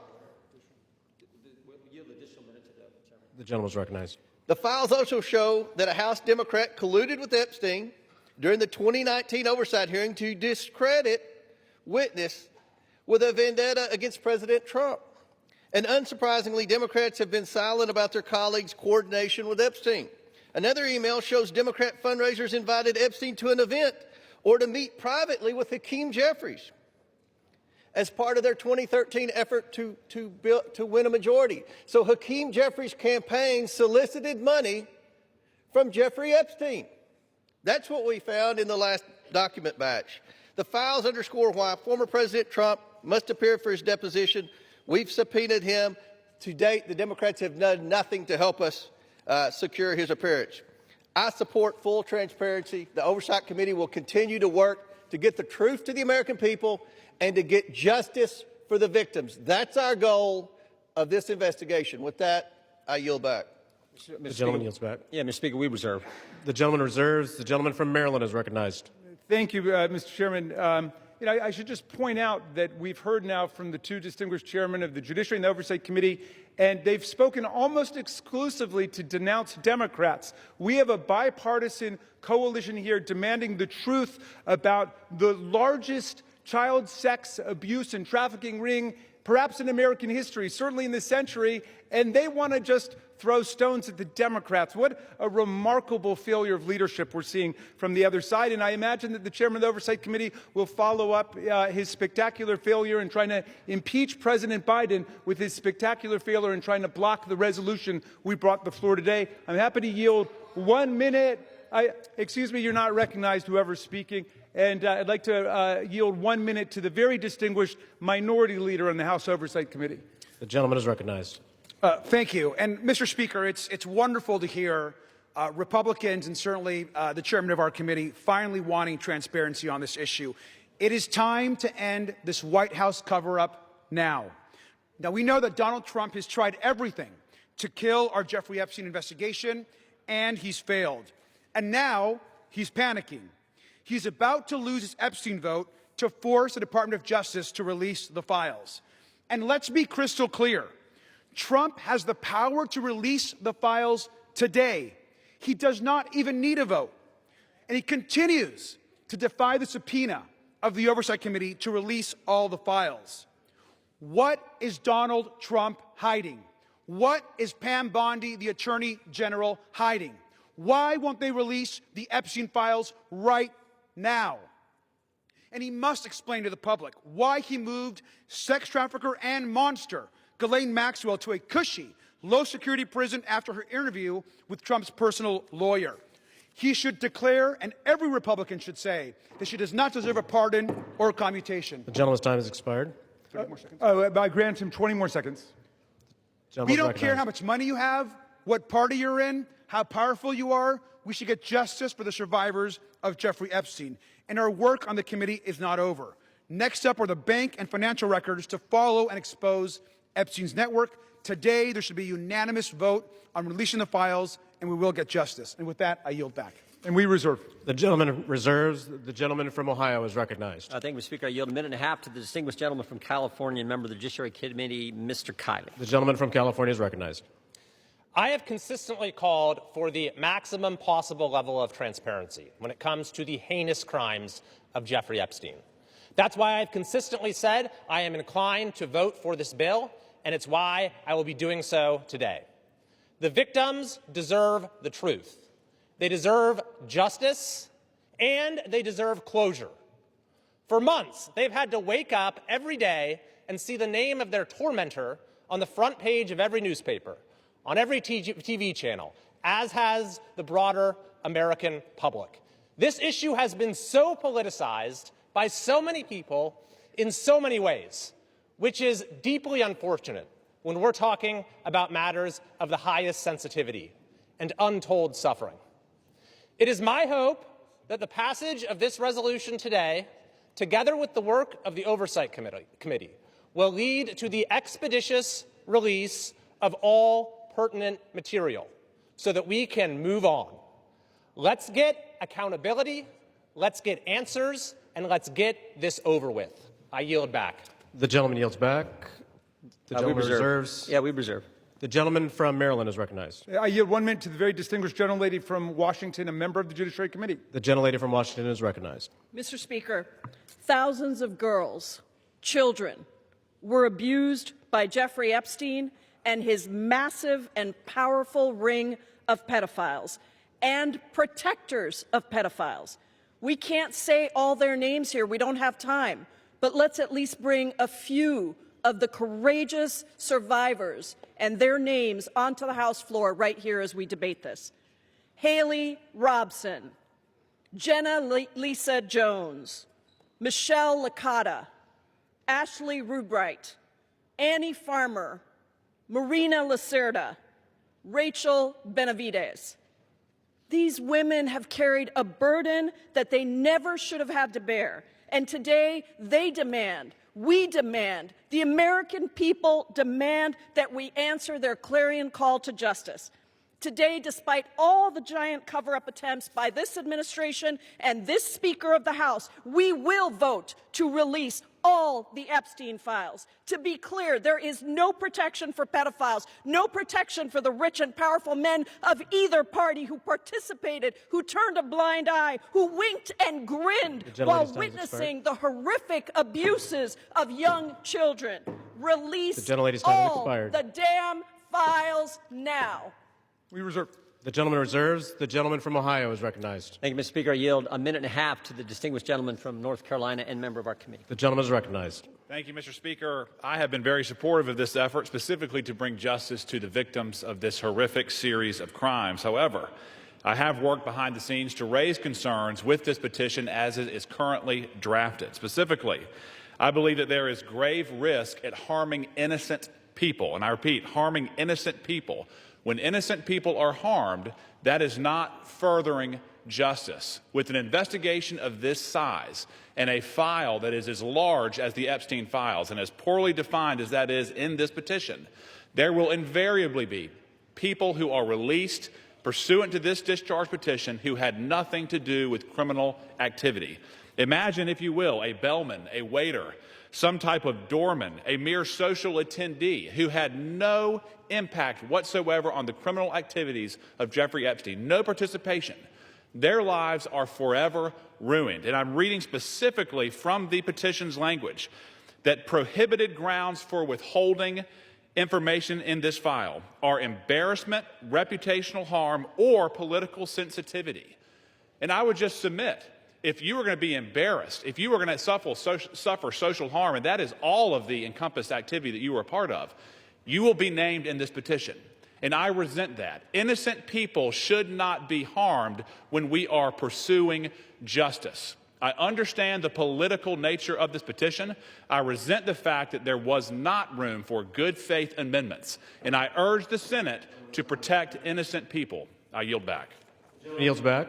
The gentleman reserves. The gentleman from Maryland is recognized. Thank you. I'm yielding 1 minute to the distinguished gentlelady from California, Representative Kamlager Dove. The gentlelady from California is recognized. Mr. Speaker, 1 in 3 women and girls around the world are physically and sexually assaulted each year. Of the 152 women in this body, that means 51 women. It includes your daughters, your sisters, your nieces, your mothers. And with the Epstein files, we have a chance to change that. But real talk, the administration doesn't need a discharge petition. It has not complied with the subpoena, and it has the power to release the files today. Instead, the man in the most powerful position in the world has used the full weight of the government to block and obfuscate and deflect the full release of the files. It is the same person who intimidated female members of Congress to withdraw names from the petition, who responded quiet piggy to a female reporter who asked about the files, and who nominated an alleged sexual predator to be our AG. It is the same person whose name appears more than any other in the Epstein emails. And in the pantheon of violence, a sexual predator is the worst of the worst, so why protect him? It's also curious that the judiciary is managing this debate and has not even had this come before the committee. I wonder why. Release the files now! We reserve. The gentleman reserves. The gentleman from Ohio is recognized. Thank you, Mr. Speaker. I yield 2 minutes to the gentleman from Texas, Mr. Roy, chairman of the Constitution Subcommittee. The gentleman from Texas is recognized. I thank the chairman. Today, a united Republican Party and a bipartisan supermajority is going to pass a bill to increase transparency regarding the egregious abuses by Jeffrey Epstein, a goal that anyone of conscience desires. That is, in totality, an important statement to check the rich and the powerful. Remember how we got here. After decades, it was President Trump's Department of Justice that indicted Jeffrey Epstein in July of 2019. It was President Trump's DOJ that arrested and indicted Ms. Maxwell. It was the Republican-led Oversight Committee, through 13 subpoenas, that has released 65,000 pages of files in just 10 months. Meanwhile, my colleagues on the other side of the aisle have largely ignored this issue. It was Democrats who redacted an email to mislead the American people about the truth of a witness that exonerated President Trump.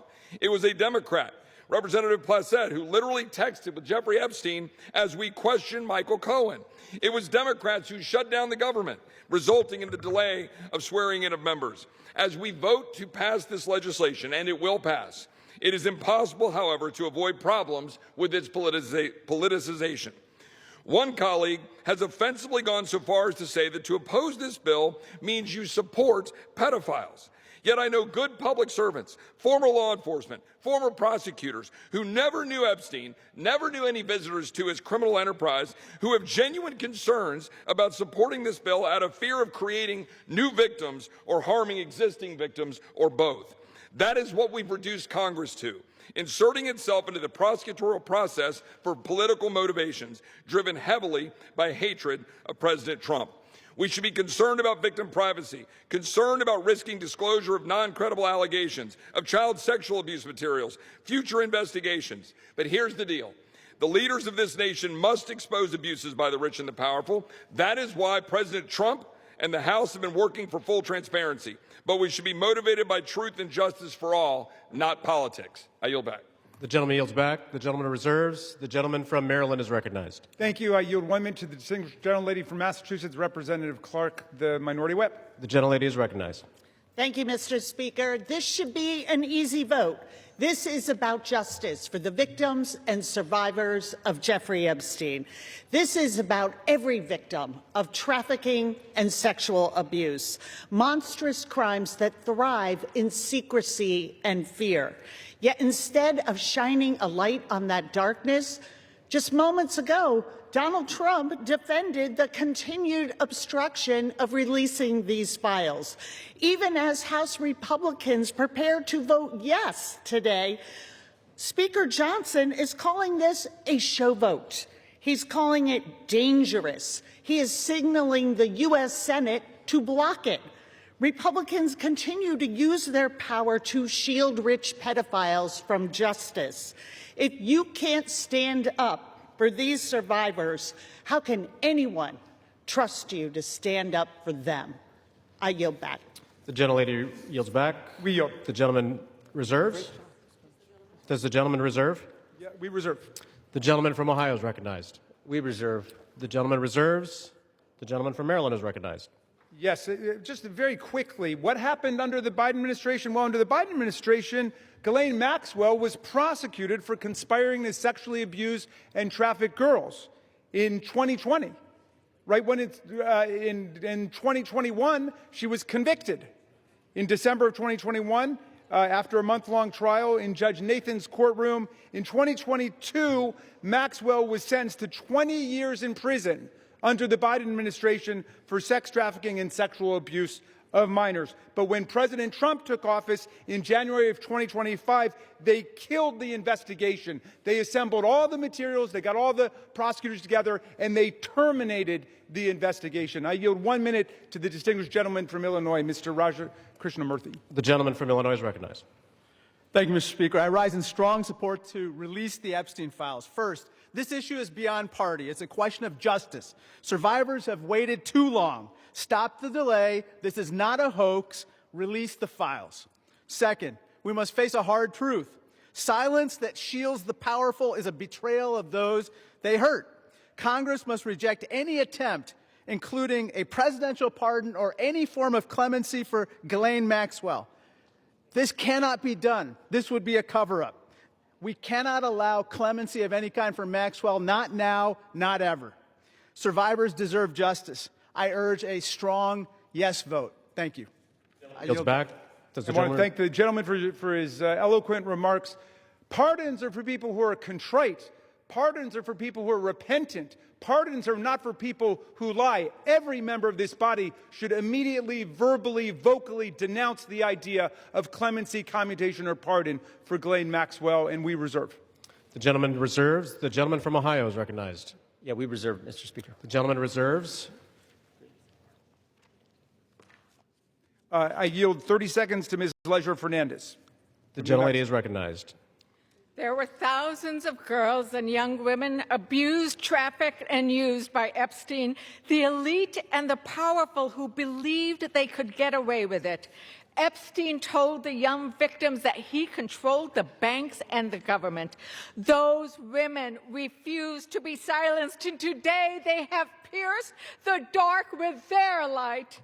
Anytime any girl is trafficked, molested, or abused, the world must stand up. Today, the House proves Jeffrey Epstein wrong. The Senate must do the same tomorrow.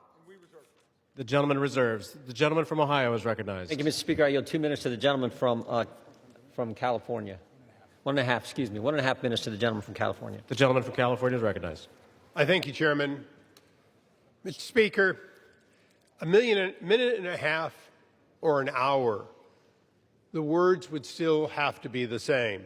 We've all said that this will pass the House, perhaps unanimously today. I think all of us who have looked at the details of this particular bill know that it is flawed and that before it goes to the President's desk, it has to be amended as it can be amended in the Senate. And we call on the Senate to amend it so that we protect the innocent, so that we have the provisions that were intended perhaps to be in this bill but are not properly written. With that, President Trump has said, get it to his desk, he will sign it. President Trump has said he will do it. But I'm going to say to all of us, it is also important that we remember that Epstein is dead, but people live on, people who were innocent, people who in fact should not be named. We're not talking about the rich and the powerful. We're talking about the very victims. That is what we need to make sure is amended before it goes to the President's desk. And with that, I thank the chairman for his time. I think no more needs to be said that this body will vote for it all, but let's not kid ourselves. It has to be changed so that it properly protects both the tradition of the grand jury and clearly those innocent people that would otherwise be swept up. And I yield back. The gentleman's time has expired. The gentleman yields back.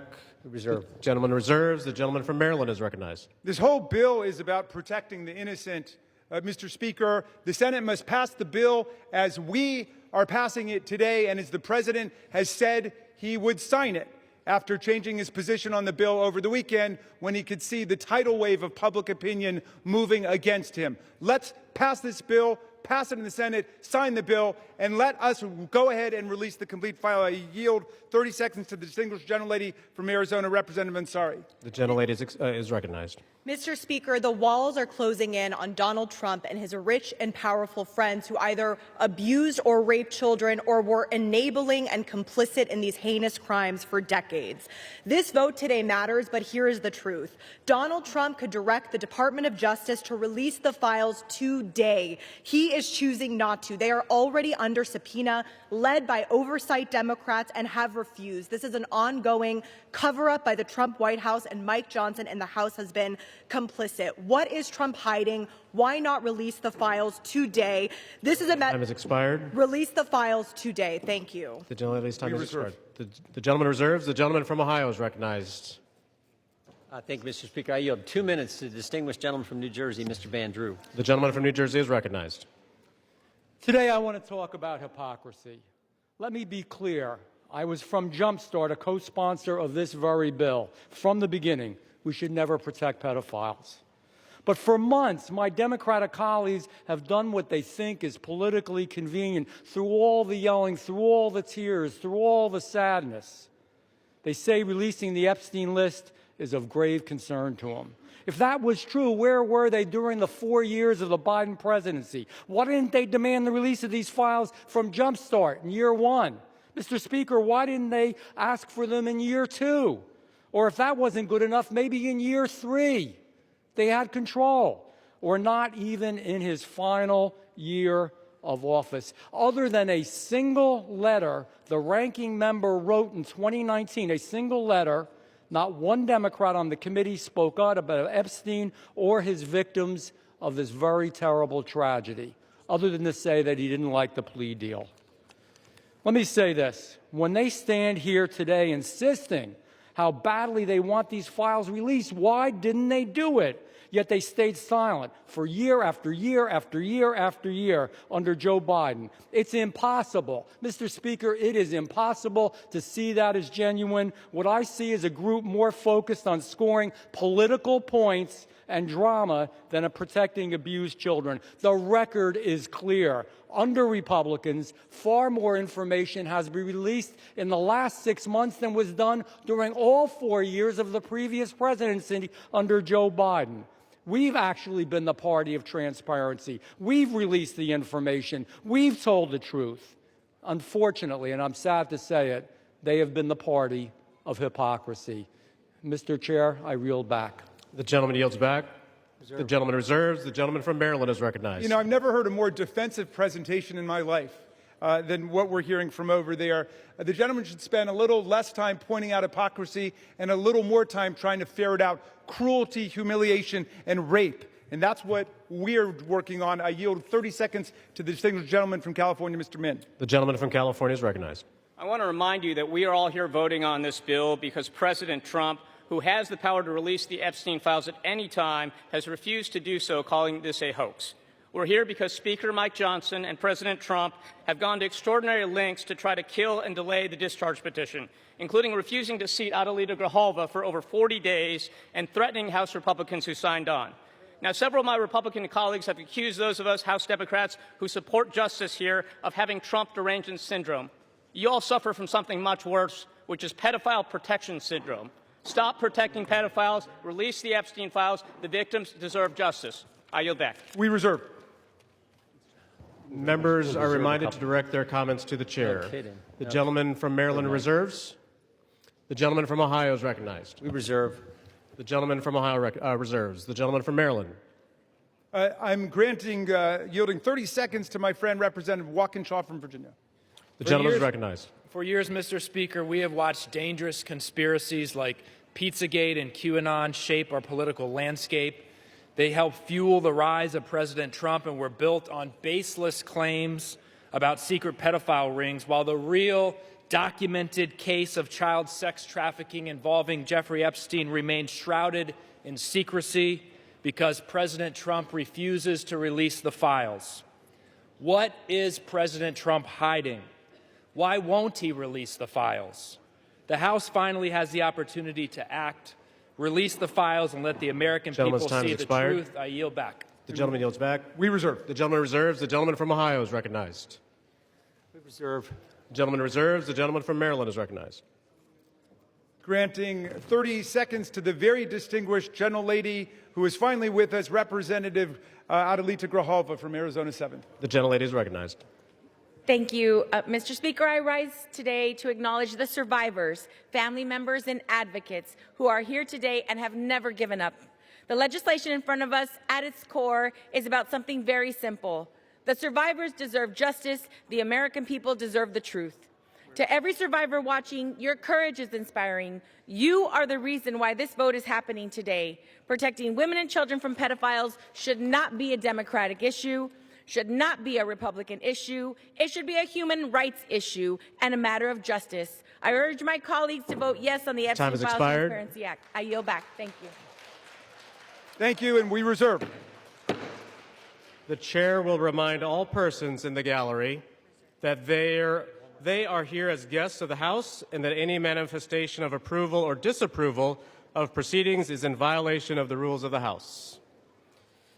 The gentleman from Maryland. Yeah, but I'll just add, they're here as honored guests of the House, and we're delighted they're here, and with that, we reserve. The gentleman reserves. The gentleman from Ohio is recognized. Yeah, we reserve. The gentleman reserves. The gentleman from Maryland. I'm granting 30 seconds to Representative Lois Franco from Florida. The gentlelady from Florida is recognized.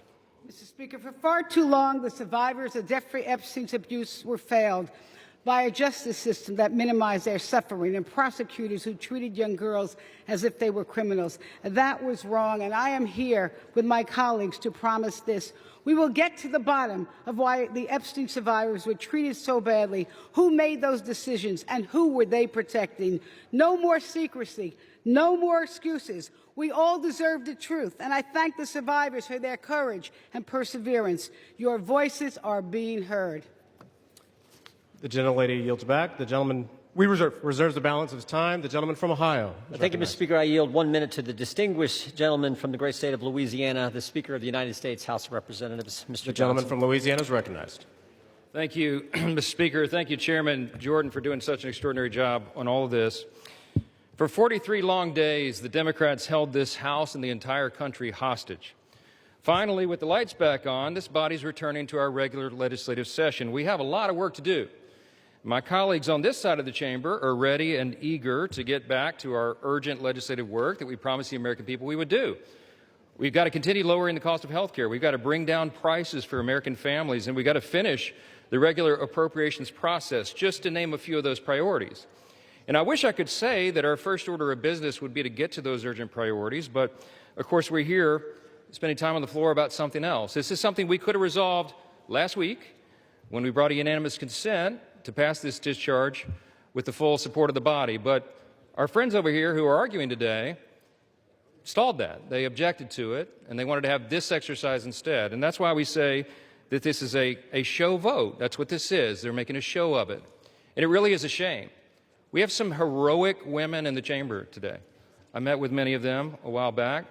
They're in the gallery here. They have come forward. They have shown their faces. They've used their names to share the unspeakable tragedies that many of them were subjected to, some of them when they were very young. And it is a heroic service to the country. They are seeking justice, and the justice has been delayed for too long. The Department of Justice, many years ago, should have brought these charges. It took too long to do it. And now we're in this process of making sure all the American people get the information, but we have to do it in the right way, After 4 years of Democrat control under President Biden, they were not truthful with us about a lot of things. The Democrats insisted the border was secure. We knew it wasn't. They insisted that inflation was transitory. We knew it wouldn't be. They misled the American people about the obvious mental and physical decline of the previous commander-in-chief. And now those same Democrats are demanding transparency. Suddenly, transparency is their new word. Out of nowhere, they've taken a curious concern in the Epstein investigation, all in the name of that, in the name of transparency. But the question has been asked here many times during the debate on the floor, and everybody questioning why it is that Democrats have done this right now have to look at the obvious facts. The Democrats had all the Epstein files in their possession for 4 long years under the Biden presidency. The Biden Department of Justice had these files, and no one on this side who is breathless today about the urgency of this release ever said a word about it. And it was the Democrats who could have urged President Biden's Department of Justice to go beyond prosecuting just Epstein and Ghislaine Maxwell, but they didn't do it. And so it's a fair question to ask today, why now? Why the sudden urgent interest in Jeffrey Epstein? Look, we know why. It's because the Democrats were never interested in transparency or executing justice or protecting the victims of this unspeakable tragedy before. The simple truth is obvious for everybody to see. This is a political exercise for Democrats, and it pains me to say it. I wish that was not the truth, but it is, and it's undeniable. This is as deceitful and dishonest as their pointless stunt was to shut the government down. Democrats are using the Epstein tragedy, the unspeakable evils that this guy committed with his trafficking ring and all of the abuses that they made these young women go through. They're using that as a political weapon to try to distract from their failures as a party and to try their best to try to tie President Trump somehow into this wretched scandal. The president had nothing to do with it. He's been very clear, and he has nothing to hide. And that's why he's endorsed the vote today. I suspect this vote will be probably unanimous. But here's the important point that everybody needs to understand. We have been advocates of maximum transparency, but we have also insisted that the victims be carefully protected. The Oversight Committee has been doing extraordinary work, and we've got some of the most vigorous advocates on the Republican and Democrat side on the Oversight Committee. They've been working in earnest to deliver transparency for the American people and to do it in a responsible manner. What do we mean by that? The bipartisan effort over there is already producing all the results that the discharge petition seeks and much, much more. Chairman Comer and all of these advocates over there have been releasing thousands of documents, for example, from the Epstein estate. By the way, in my view, that's been the greatest treasure trove of information because it's yielded for us Epstein's own personal flight logs, his financial records, his daily calendars, and so much more. But importantly, none of that was addressed or is addressed in the legislation that's being voted on today. The estate files wouldn't even have been encompassed in that. And so it goes to show that the Oversight Committee is doing it from the right way. From the very beginning, we've been insistent that this matter be handled carefully and with the utmost caution and care for the people who have been harmed. They should not be made to suffer any longer. We're talking about real people's lives at stake here, and young victims who don't want to be dragged into this political game that could get hurt further. But the Democrats are rushing the release of thousands of unsubstantiated documents that may be included in this, that are going to be in the public domain with the passage of this bill. And there are serious deficiencies in the legislation that I have noted at length, and Republicans have to work to address those deficiencies in the Senate if and when this legislation is advanced. I stood before the American public today at our press conference, and I explained in detail the dangers of the discharge petition. We have posted at my website, speaker.gov, a summary. The legal counsel, a small army of lawyers, put this together. I used to be a federal court litigator. Many of my colleagues who have spoken today were. We understand the dangers of how this was haphazardly drawn up. And among them, by the way, Mr. Speaker, before I forget, I seek unanimous consent to enter into this document into the record. It's on the website. It's entitled, How the Flaws of H.R. 4405 Could Re-Victimize Epstein's Victims, Create New Victims, and Damage the Judicial System. It is dated today. Thank you. And it summarizes just 5 or 6 of the major concerns. Among them, it fails to fully protect victim privacy. It could create new categories of victims. It potentially jeopardizes grand jury secrecy. It fails to prohibit release of child sexual abuse materials that are not appropriately defined in the legislation.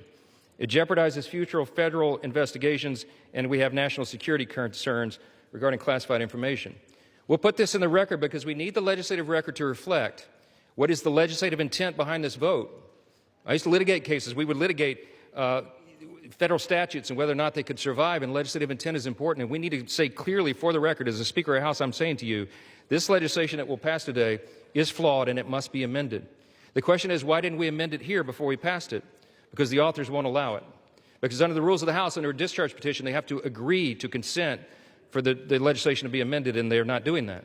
So now we rely upon our partners in the other chamber to get that done, and they need to do that. The victims deserve our utmost respect. In fact, they should be saluted for their courage.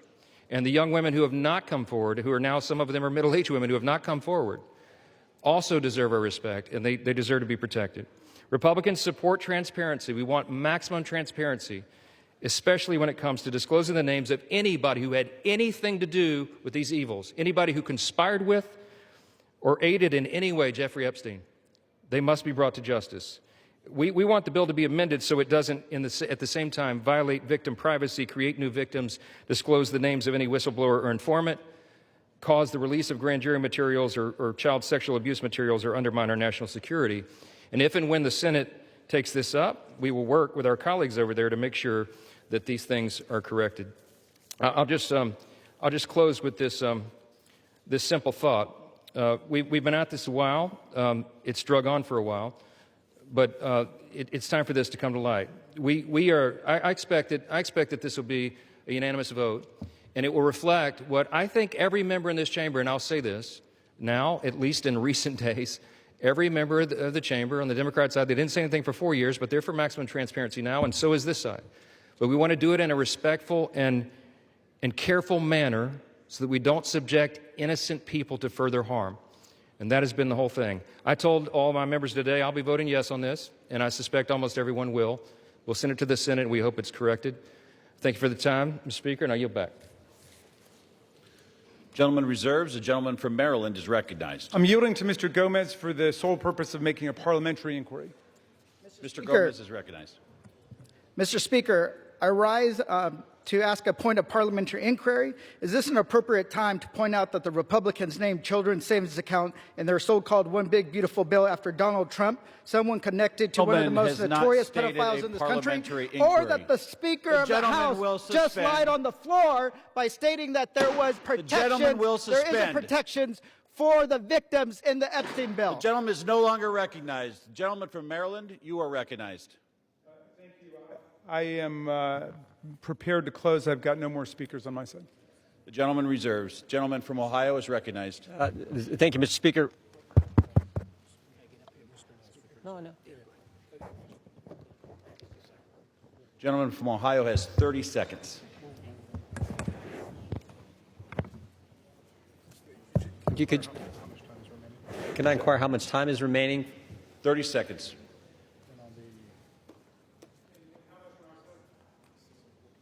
Six minutes, 15 seconds. Take 30 his.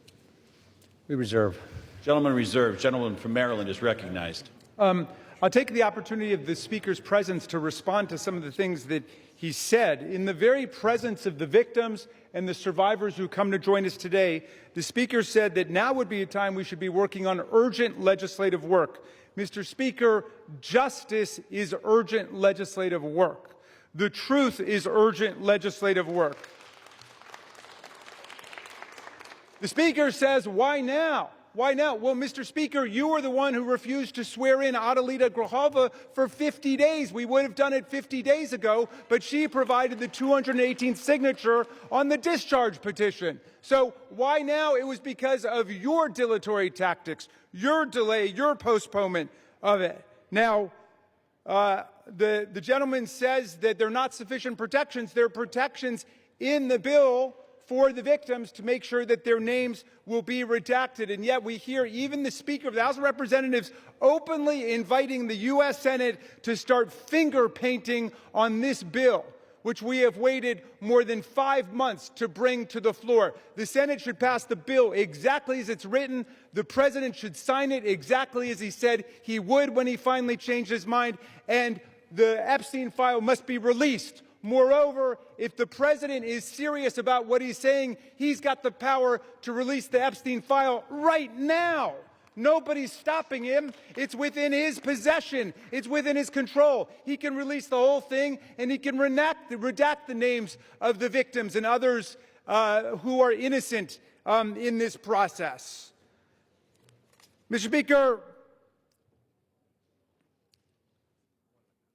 Speaker Johnson said that these are unspeakable evils.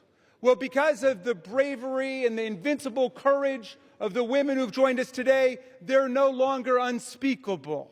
They're spoken. They're articulated. The cat is out of the bag, and we know what's been going on for decades. It's been a double standard of justice, going all the way back to Alex Acosta, who later got rewarded with a cabinet appointment in the Trump administration. Alex Acosta had a 60-count federal indictment ready to go against all kinds of people for an interstate sex trafficking conspiracy with solicitation, with child sex abuse, all of it. And he traded that 60-count federal indictment for 1 count in state court. And Jeffrey Epstein ended up getting the sweetest of sweetheart deals ever on the plea bargain front. He was free from 8 a.m. to 8 p.m. to do whatever he wanted and continuing to perpetrate his crimes and run his conspiracy. And then he would come and he would watch TV and spend the night in jail. And it was over in about a year after the rape and sexual abuse of hundreds and hundreds of girls. And he kept going and he kept at it. We want the whole truth to come out. This is the United States of America.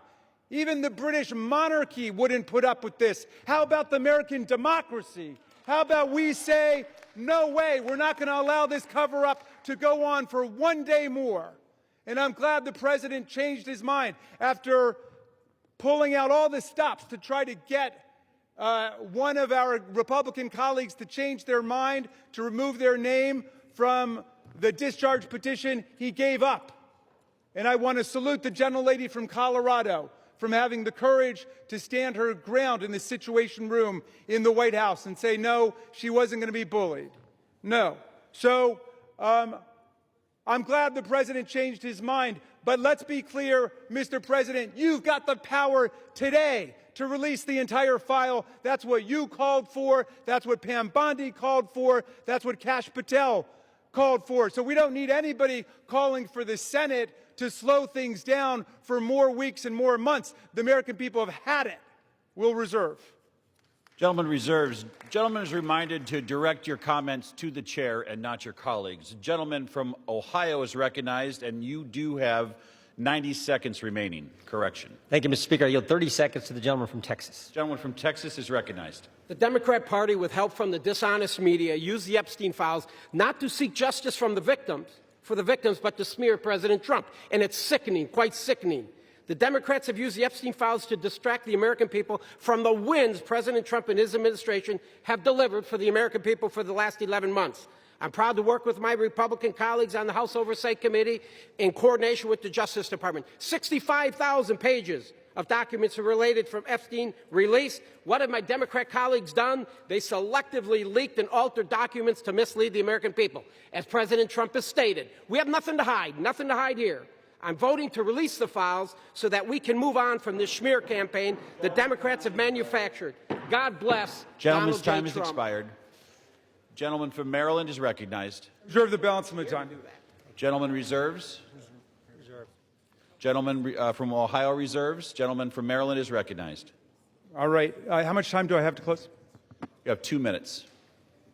Thank you, Mr. Speaker. And I want to thank all of America for tuning in to this. I want to thank Representatives Massey and Khanna, Representative Green, all of those who have insisted upon bringing the truth forward and a reckoning with the reality of one of the worst international child sex trafficking rings ever to exist in the United States and the cover-up attendant to it. We've got the opportunity today to do justice for the victims, for the survivors who have come forward to say that the voice of the victims and the survivors must be put at the very center of our deliberations, not shunted off to the side, not submerged, not subordinated, but put at the very center. We must hear from the people who themselves were victimized by this nightmare.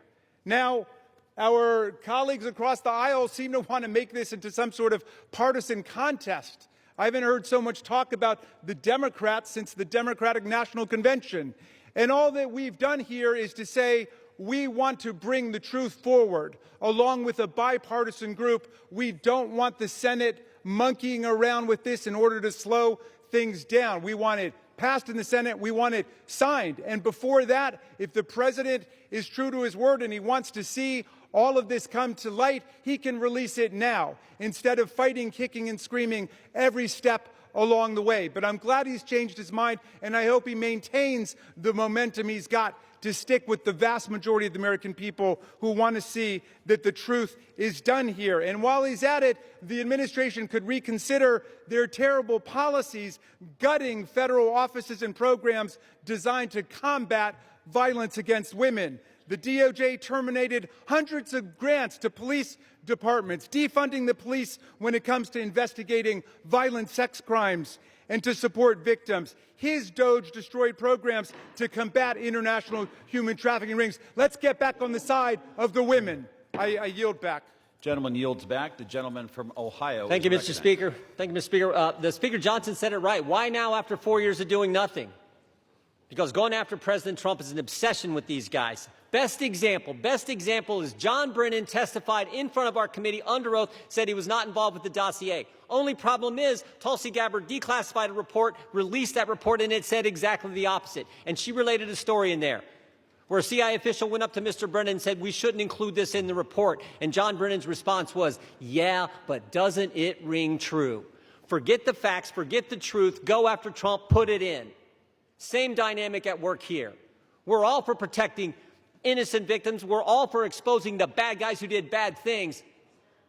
But this is an obsession with the left. For 10 years, it's going after President Trump. So vote yes. Make sure the bad guys are held accountable. We all want to do that. Speaker Johnson's right. I think it's going to be unanimous. But understand what they're doing, because they had 4 years and didn't do a darn thing. With that, I yield back.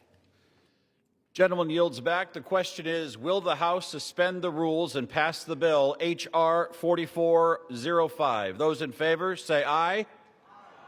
Those opposed say no. In the opinion of the chair, 2/3 being in the affirmative, the rules are suspended. The bill is passed, and without Can I request a objection, recorded vote, Mr. Speaker? The gentleman from Maryland is recognized. Yeah, I'm requesting a recorded vote. The gentleman from Maryland has requested a recorded vote. Those favoring a recorded vote will rise. A sufficient number having risen, a recorded vote is ordered. Members will record their votes by electronic device. Pursuant to Clause 9 of Rule 20, this 15-minute vote on the motion to suspend the rules will be followed by 5-minute votes on ordering the previous question on House Resolution 879, adoption of House Resolution 879 if ordered, and adoption of House Resolution 878. This is a 15-minute vote.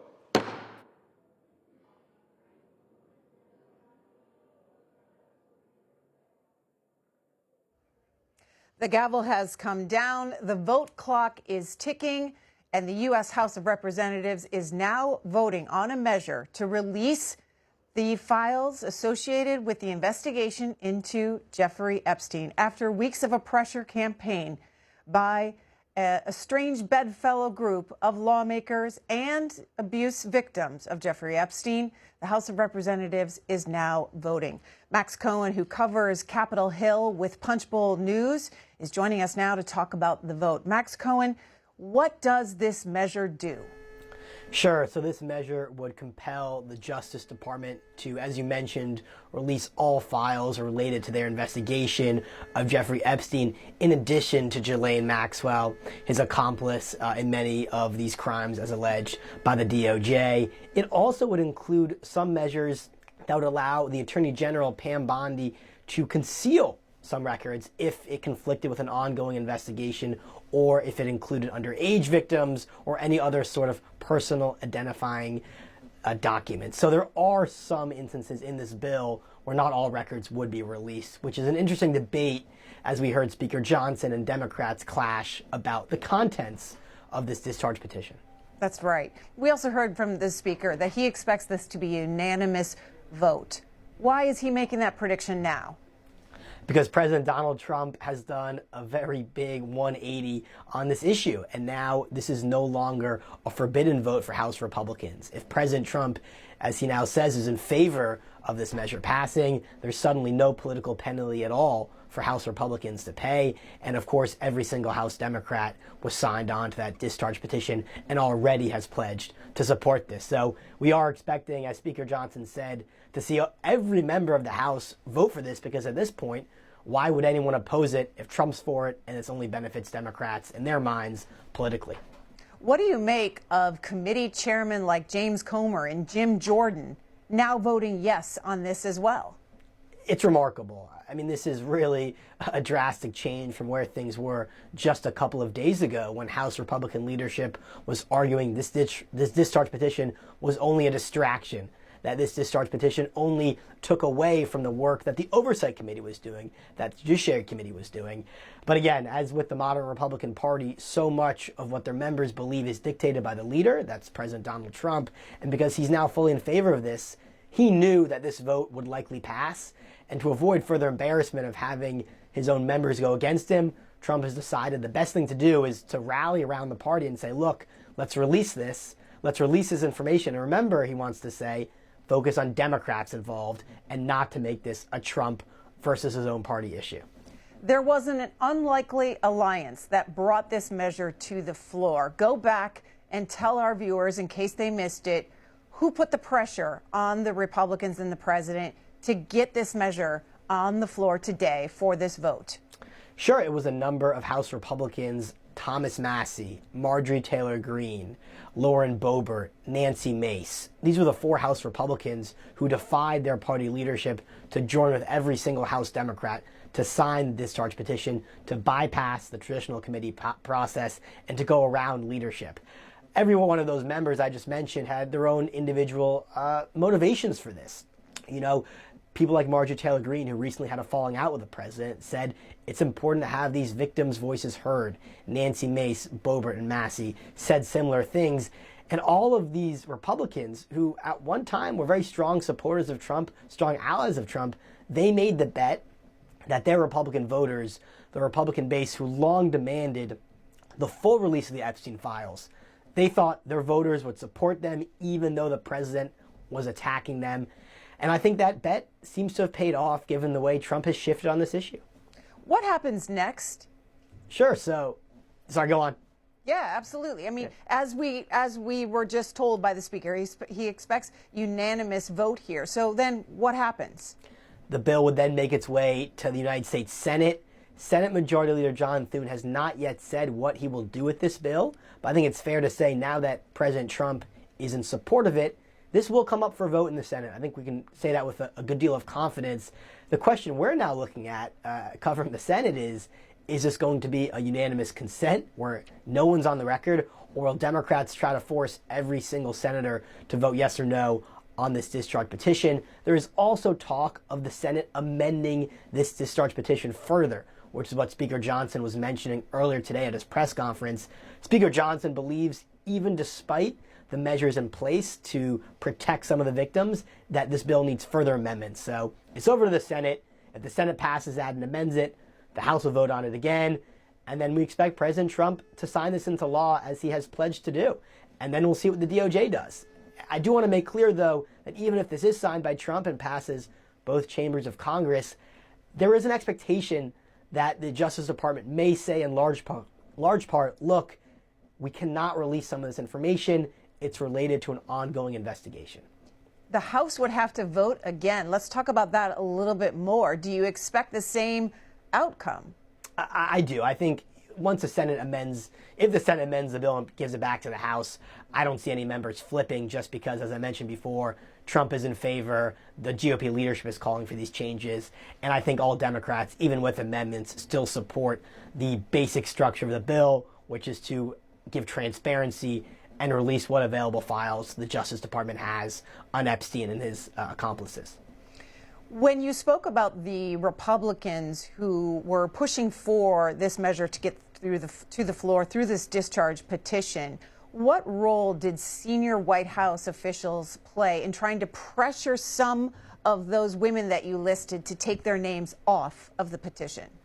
Yeah, there was public reporting earlier this week that Lauren Boebert was a subject of a lot of pressure from senior White House officials. In fact, she was at the White House earlier this week to be lobbied by Trump officials, and the message they gave to her was, number one, this is a distraction. You're just playing into the hands of Democrats. Number two, your own committee you sit on, the Oversight Committee, is already producing a lot of these documents, so why support a bill which would achieve a goal which is already happening? And they tried to say, be a team player here. You support President Trump. We're your ally. Why go against the president? Those arguments really fell flat. And I think it's crucial to note that despite the pressure from the White House, all four of those House Republicans stayed strong and did not relent and did not take their names off the petition.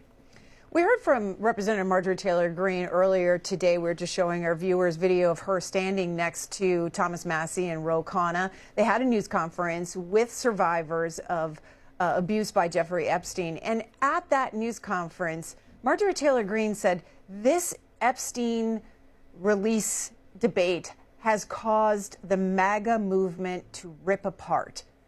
What did she mean? What she's referring to is the Epstein files, and the release of the Epstein files was an animating debate, an animating topic among the far right, among conservative Republicans. For a long time, the Republican Party and parts of it said unlocking these Epstein files is so key to understanding how this powerful person abused his power and ensnared other powerful Democrats, in the Republican view, into this. They named Bill Clinton, Larry Summers, other prominent left-wing figures. So for a long time, this was a GOP issue. Release the Epstein files was a Republican rallying cry. And many of Trump's officials who now occupy high-ranking positions in the DOJ had that exact same tune, release the files. However, of course, over the summer, when Bondi and other DOJ officials said, actually, there are no Epstein files, actually, there's nothing to release, then the right wing of the party revolted. And I think what Marjorie Taylor Greene, Lauren Boebert, Nancy Mace, and Thomas Massie represented was a wing of the party who did not buy what the White House was selling on this, was not convinced that there wasn't a list or that there wasn't a client information, etc. They said, hold on, we've been talking about this issue for a long time, even before Trump was in office. Now that our preferred president is in power, he's not coming good on his claims. And that's what kind of tore apart the MAGA movement in some ways, is you had conservative members of Congress, the conservative activist base on one side, and the White House and the DOJ on the other. Our viewers are watching live coverage here on C-SPAN of the vote to release the Epstein files. And we are talking with Max Cohen of Punchbowl News. Max Cohen, there are no votes so far. Yeah, again, it is remarkable to note that, given where we were just under a week ago, when Mike Johnson, for a long time, said this was superfluous, focused a lot of his criticism on one of the co-sponsors, Thomas Massie, who, of course, has attracted a primary challenger endorsed by President Trump. So the GOP leadership tried to make this Epstein files vote all about one disgruntled member, Thomas Massie, trying to seek revenge on Trump, who's trying to get him out of office. But after Trump backed the measure, it's totally flipped on his head. And it's become essentially a free vote, right? Because the main reason Republicans were saying, let's not bring up this measure, let's vote no, is because they were afraid it would reflect poorly on their party leader. And now that the party leader, President Trump, has said, I'm okay with this, there's no reason in our mind for any Republican or any Democrat, for that matter, to oppose this. What's the calculation by the president in the White House? They did not want to see, they did not want to be viewed as losing an important vote. They did not want to be viewed as losing control over their party. So once it became clear, as we just talked about, that they could not sway any of the 4 House Republicans from removing their name once they knew it would come up for a vote, once they saw it was clear that vote would pass, why turn this into a bitter intra-party squabble? They said, let's just get on board and try to reframe this issue into investigating people that every Republican likes to hate, like Bill Clinton. And as we are talking, there are more and more lawmakers that are coming to the floor. This is a 15-minute vote. Max Cohen, talk about the decision to bring this up as a suspension bill and how that works. Yeah, so suspension bills need to pass with 2/3 a vote. Suspension bills are usually reserved for the least controversial votes in the House. And again, I think that goes to show the overwhelming majority of members were expected to support this bill. And as you just mentioned, with no one opposing it, that bet looks to be correct. So, I mean, again, I know we said this a number of times, but the fact that the Epstein discharge vote, which was once seen as one of the most bitter, controversial, and divisive votes of this current Congress, is being considered on suspension, is just a further example of how overwhelming support will be for this package. And was it considered a loyalty vote? I think at one time, that's what the White House was trying to say, right? Is this vote is a loyalty vote. No matter how you feel about the Epstein situation, the White House would argue, you're either with us or against us. And again, they've abandoned that completely once they saw the way the winds were blowing, and once they saw that they would lose this vote, just given the math of once a discharge petition comes to the floor, in essence, that means a majority of those voting members in the House support it. So they saw that the writing on the wall, and then they changed their stance. Max Cohen, there's about two and a half minutes left in this vote. Do you expect they gavel it out quickly here and move on to other business? It's a good question. I think many Republicans don't really want to dwell on this. So as you just mentioned, gavel, quickly move on. That could seem like a likely scenario given what we're hearing from Republicans, which is, yes, this vote is important. We want transparency. But then very quickly, the next line is, let's focus on affordability. Let's focus on all the wins Republicans have delivered with the reconciliation bill. Let's focus on, as President Trump said, Democrats were to blame for the shutdown. So this is not an issue that House Republicans, really that any Republicans except maybe the 4 who signed the petition, want to talk about. For the Republican Party heading into 2026 midterms, they want to run as a unified party and as a party who delivered results for the American people, given their total control of Washington. This Epstein situation in a lot of Republicans' mind, is just a distraction that can only hurt them. Votes are coming in quickly now. There are 255 lawmakers have voted. There's about 177 or so left to vote. Max Cohen, while this measure goes to the Senate and potentially it gets changed, it has to come back to the House for another vote. If that happens, then to the president's desk. Is James Comer, the chair of the Oversight Committee, continuing with his investigation? Yeah, there's no signs that House Oversight Committee Chair James Comer will tweak his investigation. I think he's been pretty public about that. And I'm glad you brought up Comer because he plays a very important role in this entire saga, right? I think if you look back to what his committee did over the summer, it was James Comer who decided to subpoena the Epstein estate. And let's remember the disclosures that happened last week, the emails that were seen where Epstein emailed Maxwell talking about President Trump. The only reasons the public saw those emails is because of Comer's decision to subpoena the Epstein estate. And I think that was the argument that Republicans are making against a discharge petition, was saying, hey, to their own members, we're already seeing the fruits of our own investigation and oversight play out. Why are we trying to involve this discharge petition when Comer's already doing good work on this issue? But again, it's another kind of remarkable fact that a Republican-controlled House, a Republican-controlled committee played a role in releasing emails which many people saw as very damaging to the Republican president. All right, so the time is out on the clock, Max Cohen. There are still 130-some members who have to vote. Do you suspect that some people just won't vote? Good question. I mean, listen, Congress is never really known for running exactly on time, so perhaps they leave this vote open as long as it takes for every member to vote. Or maybe, as you mentioned, some members don't want to be on the record. But let's just take Troy Nehls for a second to talk about that dynamic you're talking about, which is to some members not want to vote at all. Troy Nehls had said, I'm going to vote no, then flip-flopped to a yes once President Trump came out in favor of it. And if you look at one of his social media posts saying, I'm going to vote no, just thousands upon thousands of comments criticizing him for that position.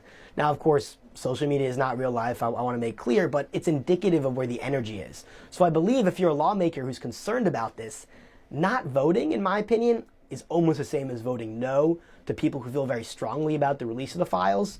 So from a political aspect, I'm not sure what the benefit is to not voting. You might as well just vote yes if you're concerned about a backlash for voting no. Where does the energy come from? You said there was the energy in responding to Representative Neal saying he wasn't going to vote for it. Where is that energy coming from?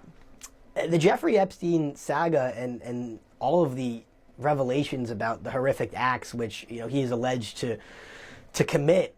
I mean, this has brought people involved who don't even follow politics. This has captured the attention of a country and perhaps of the world. People feel very strongly about these crimes against very young girls that Epstein perpetrated and was involved in connecting other people with. I mean, what he was convicted for was just a sweeping array of horrific things, frankly. And to have the victims publicly making their case about the terrible acts which were perpetrated upon them, this just hits people very close to home in a way that not a lot of issues that the House votes on does. So I think that's my theory for why this animates people so much, is because a uniquely evil figure in Congress playing a role in, perhaps in some people's eyes, covering up for him gets people very animated and leads to this level of engagement. If you are just joining us here this afternoon, the House is on track to pass a bill to release the Epstein files. The time has run out on this vote. There are still 67 members of the House who have not voted yet. We're expecting, as the Speaker of the House told us, a unanimous vote in favor of releasing the Epstein files. Max Cohen, who covers Congress with Punchbowl News, is just steps away from the House chamber, joining us from Capitol Hill this afternoon. And Max Cohen, remind our viewers, in case they missed it, what happens next? Sure. So once this bill passes, it will be en route to the Senate. The Senate has not yet said how they will approach this bill. There is some speculation they will add some amendments to this bill, given Speaker Johnson called for that earlier today. It's perhaps a likely scenario that in the Senate, Leader Thune will attach some provisions to assuage some Republican concerns that the release of these files could endanger some of the victims and could impair some existing DOJ investigations. So that's another example. And the other thing we're looking forward to in the Senate, as we discussed a little earlier, is this a recorded vote? Does every senator have to go on the record? Or does the chamber try to pass this by unanimous consent, which means it will just pass and no one will be voting yes or no? And that only happens under the least controversial aspects of bills that no one senator objects to. I think we have a differing opinion on this. I think some Democrats say, let's get this bill passed in the Senate as quickly as possible. Other Democrats say, no, I perhaps would like to object to unanimous consent request because I want every single person on the record. But given the overwhelming vote we're watching right now in the House, I would also expect a unanimous vote in the Senate, barring some major change. Representative Ro Khanna played a lead role in the House, joining Representatives Thomas Massie, Marjorie Taylor Greene, and others to push for this discharge petition. Is there a point person in the Senate on the Democrat side who's going to push this? And what is their strategy in the upper chamber?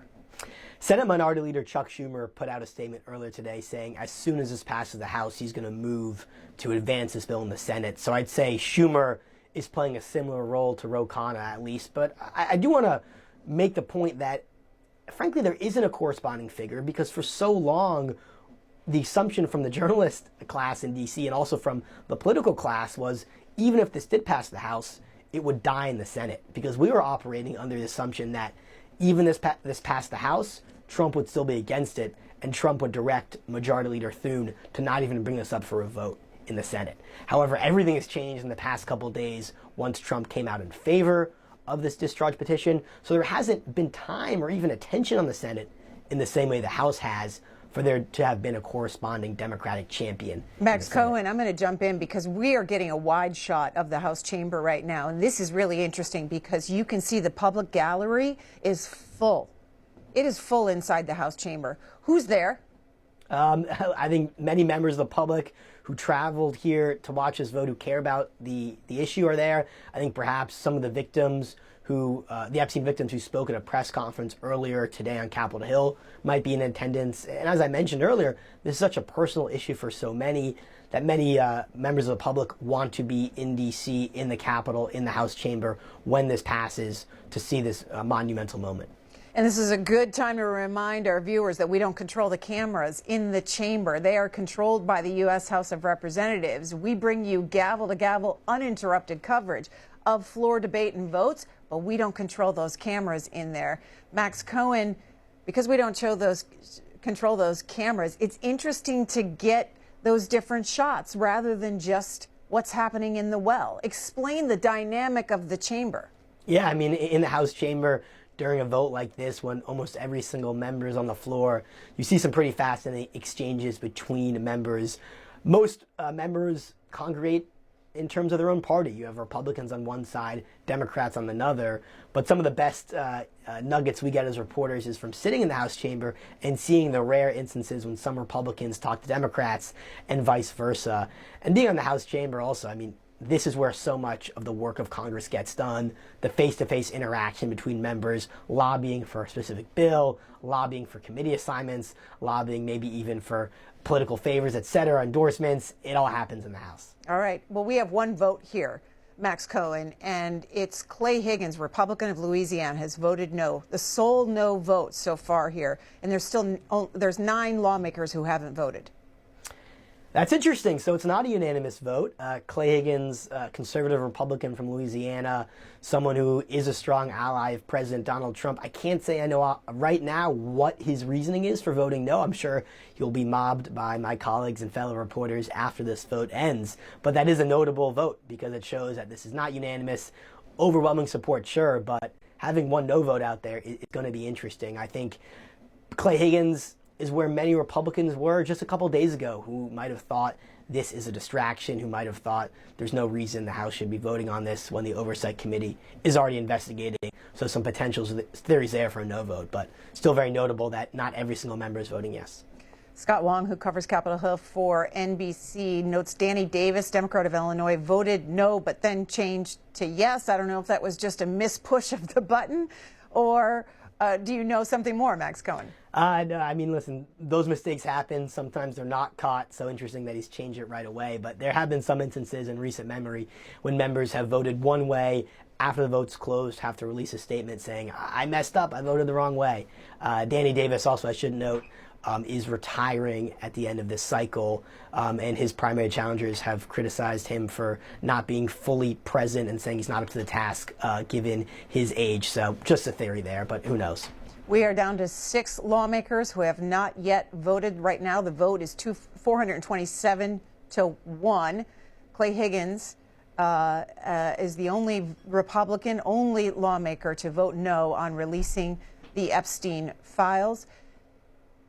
Max Cohen, what happens after this when it goes over to the Senate? Do you think the conversation goes away in the House? I don't think this conversation is going away anytime soon, frankly.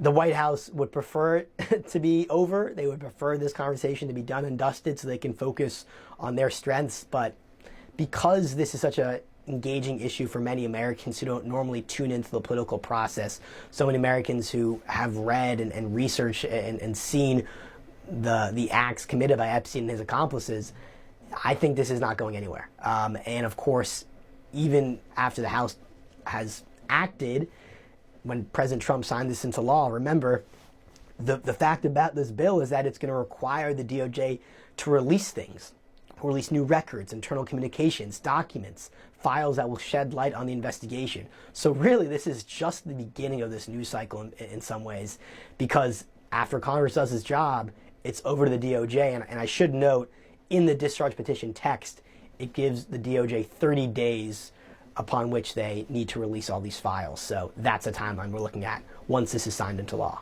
So we have a Republican who's on the dais right now, getting ready to gavel down this vote. 5 lawmakers haven't voted yet. What do you, who is in the chair? I don't know if you can see behind the writing there, Max Cohen. But do you suspect that they gavel this down, they move on to other legislation? Yeah, that is the expectation. It looks like it's Mike Flood of Nebraska who's sitting behind the chair to gavel down. This is going to be a major vote, but the House continues, the business continues. I think there's a procedural vote right after this. There's also a vote coming later today, which is a Democrat, Marie Gluesenkamp Perez of Washington, formally disapproving of a fellow Democrat, Chuy Garcia of Illinois, for the way he handled his retirement and what that meant for the voters of his district. So even after the Epstein vote is over, the House still has plenty to consider. And there's also going to be late night votes in the House, I believe, tonight around the 8 p.m. hour. So the House business, it's never dull over here. Of course, they're out of session. Okay, Max Cohen, the yeas are 427. The nays are 1. 2/3 being in the affirmative. The rules are suspended. The bill is passed. And without objection, the motion to reconsider is laid on the table.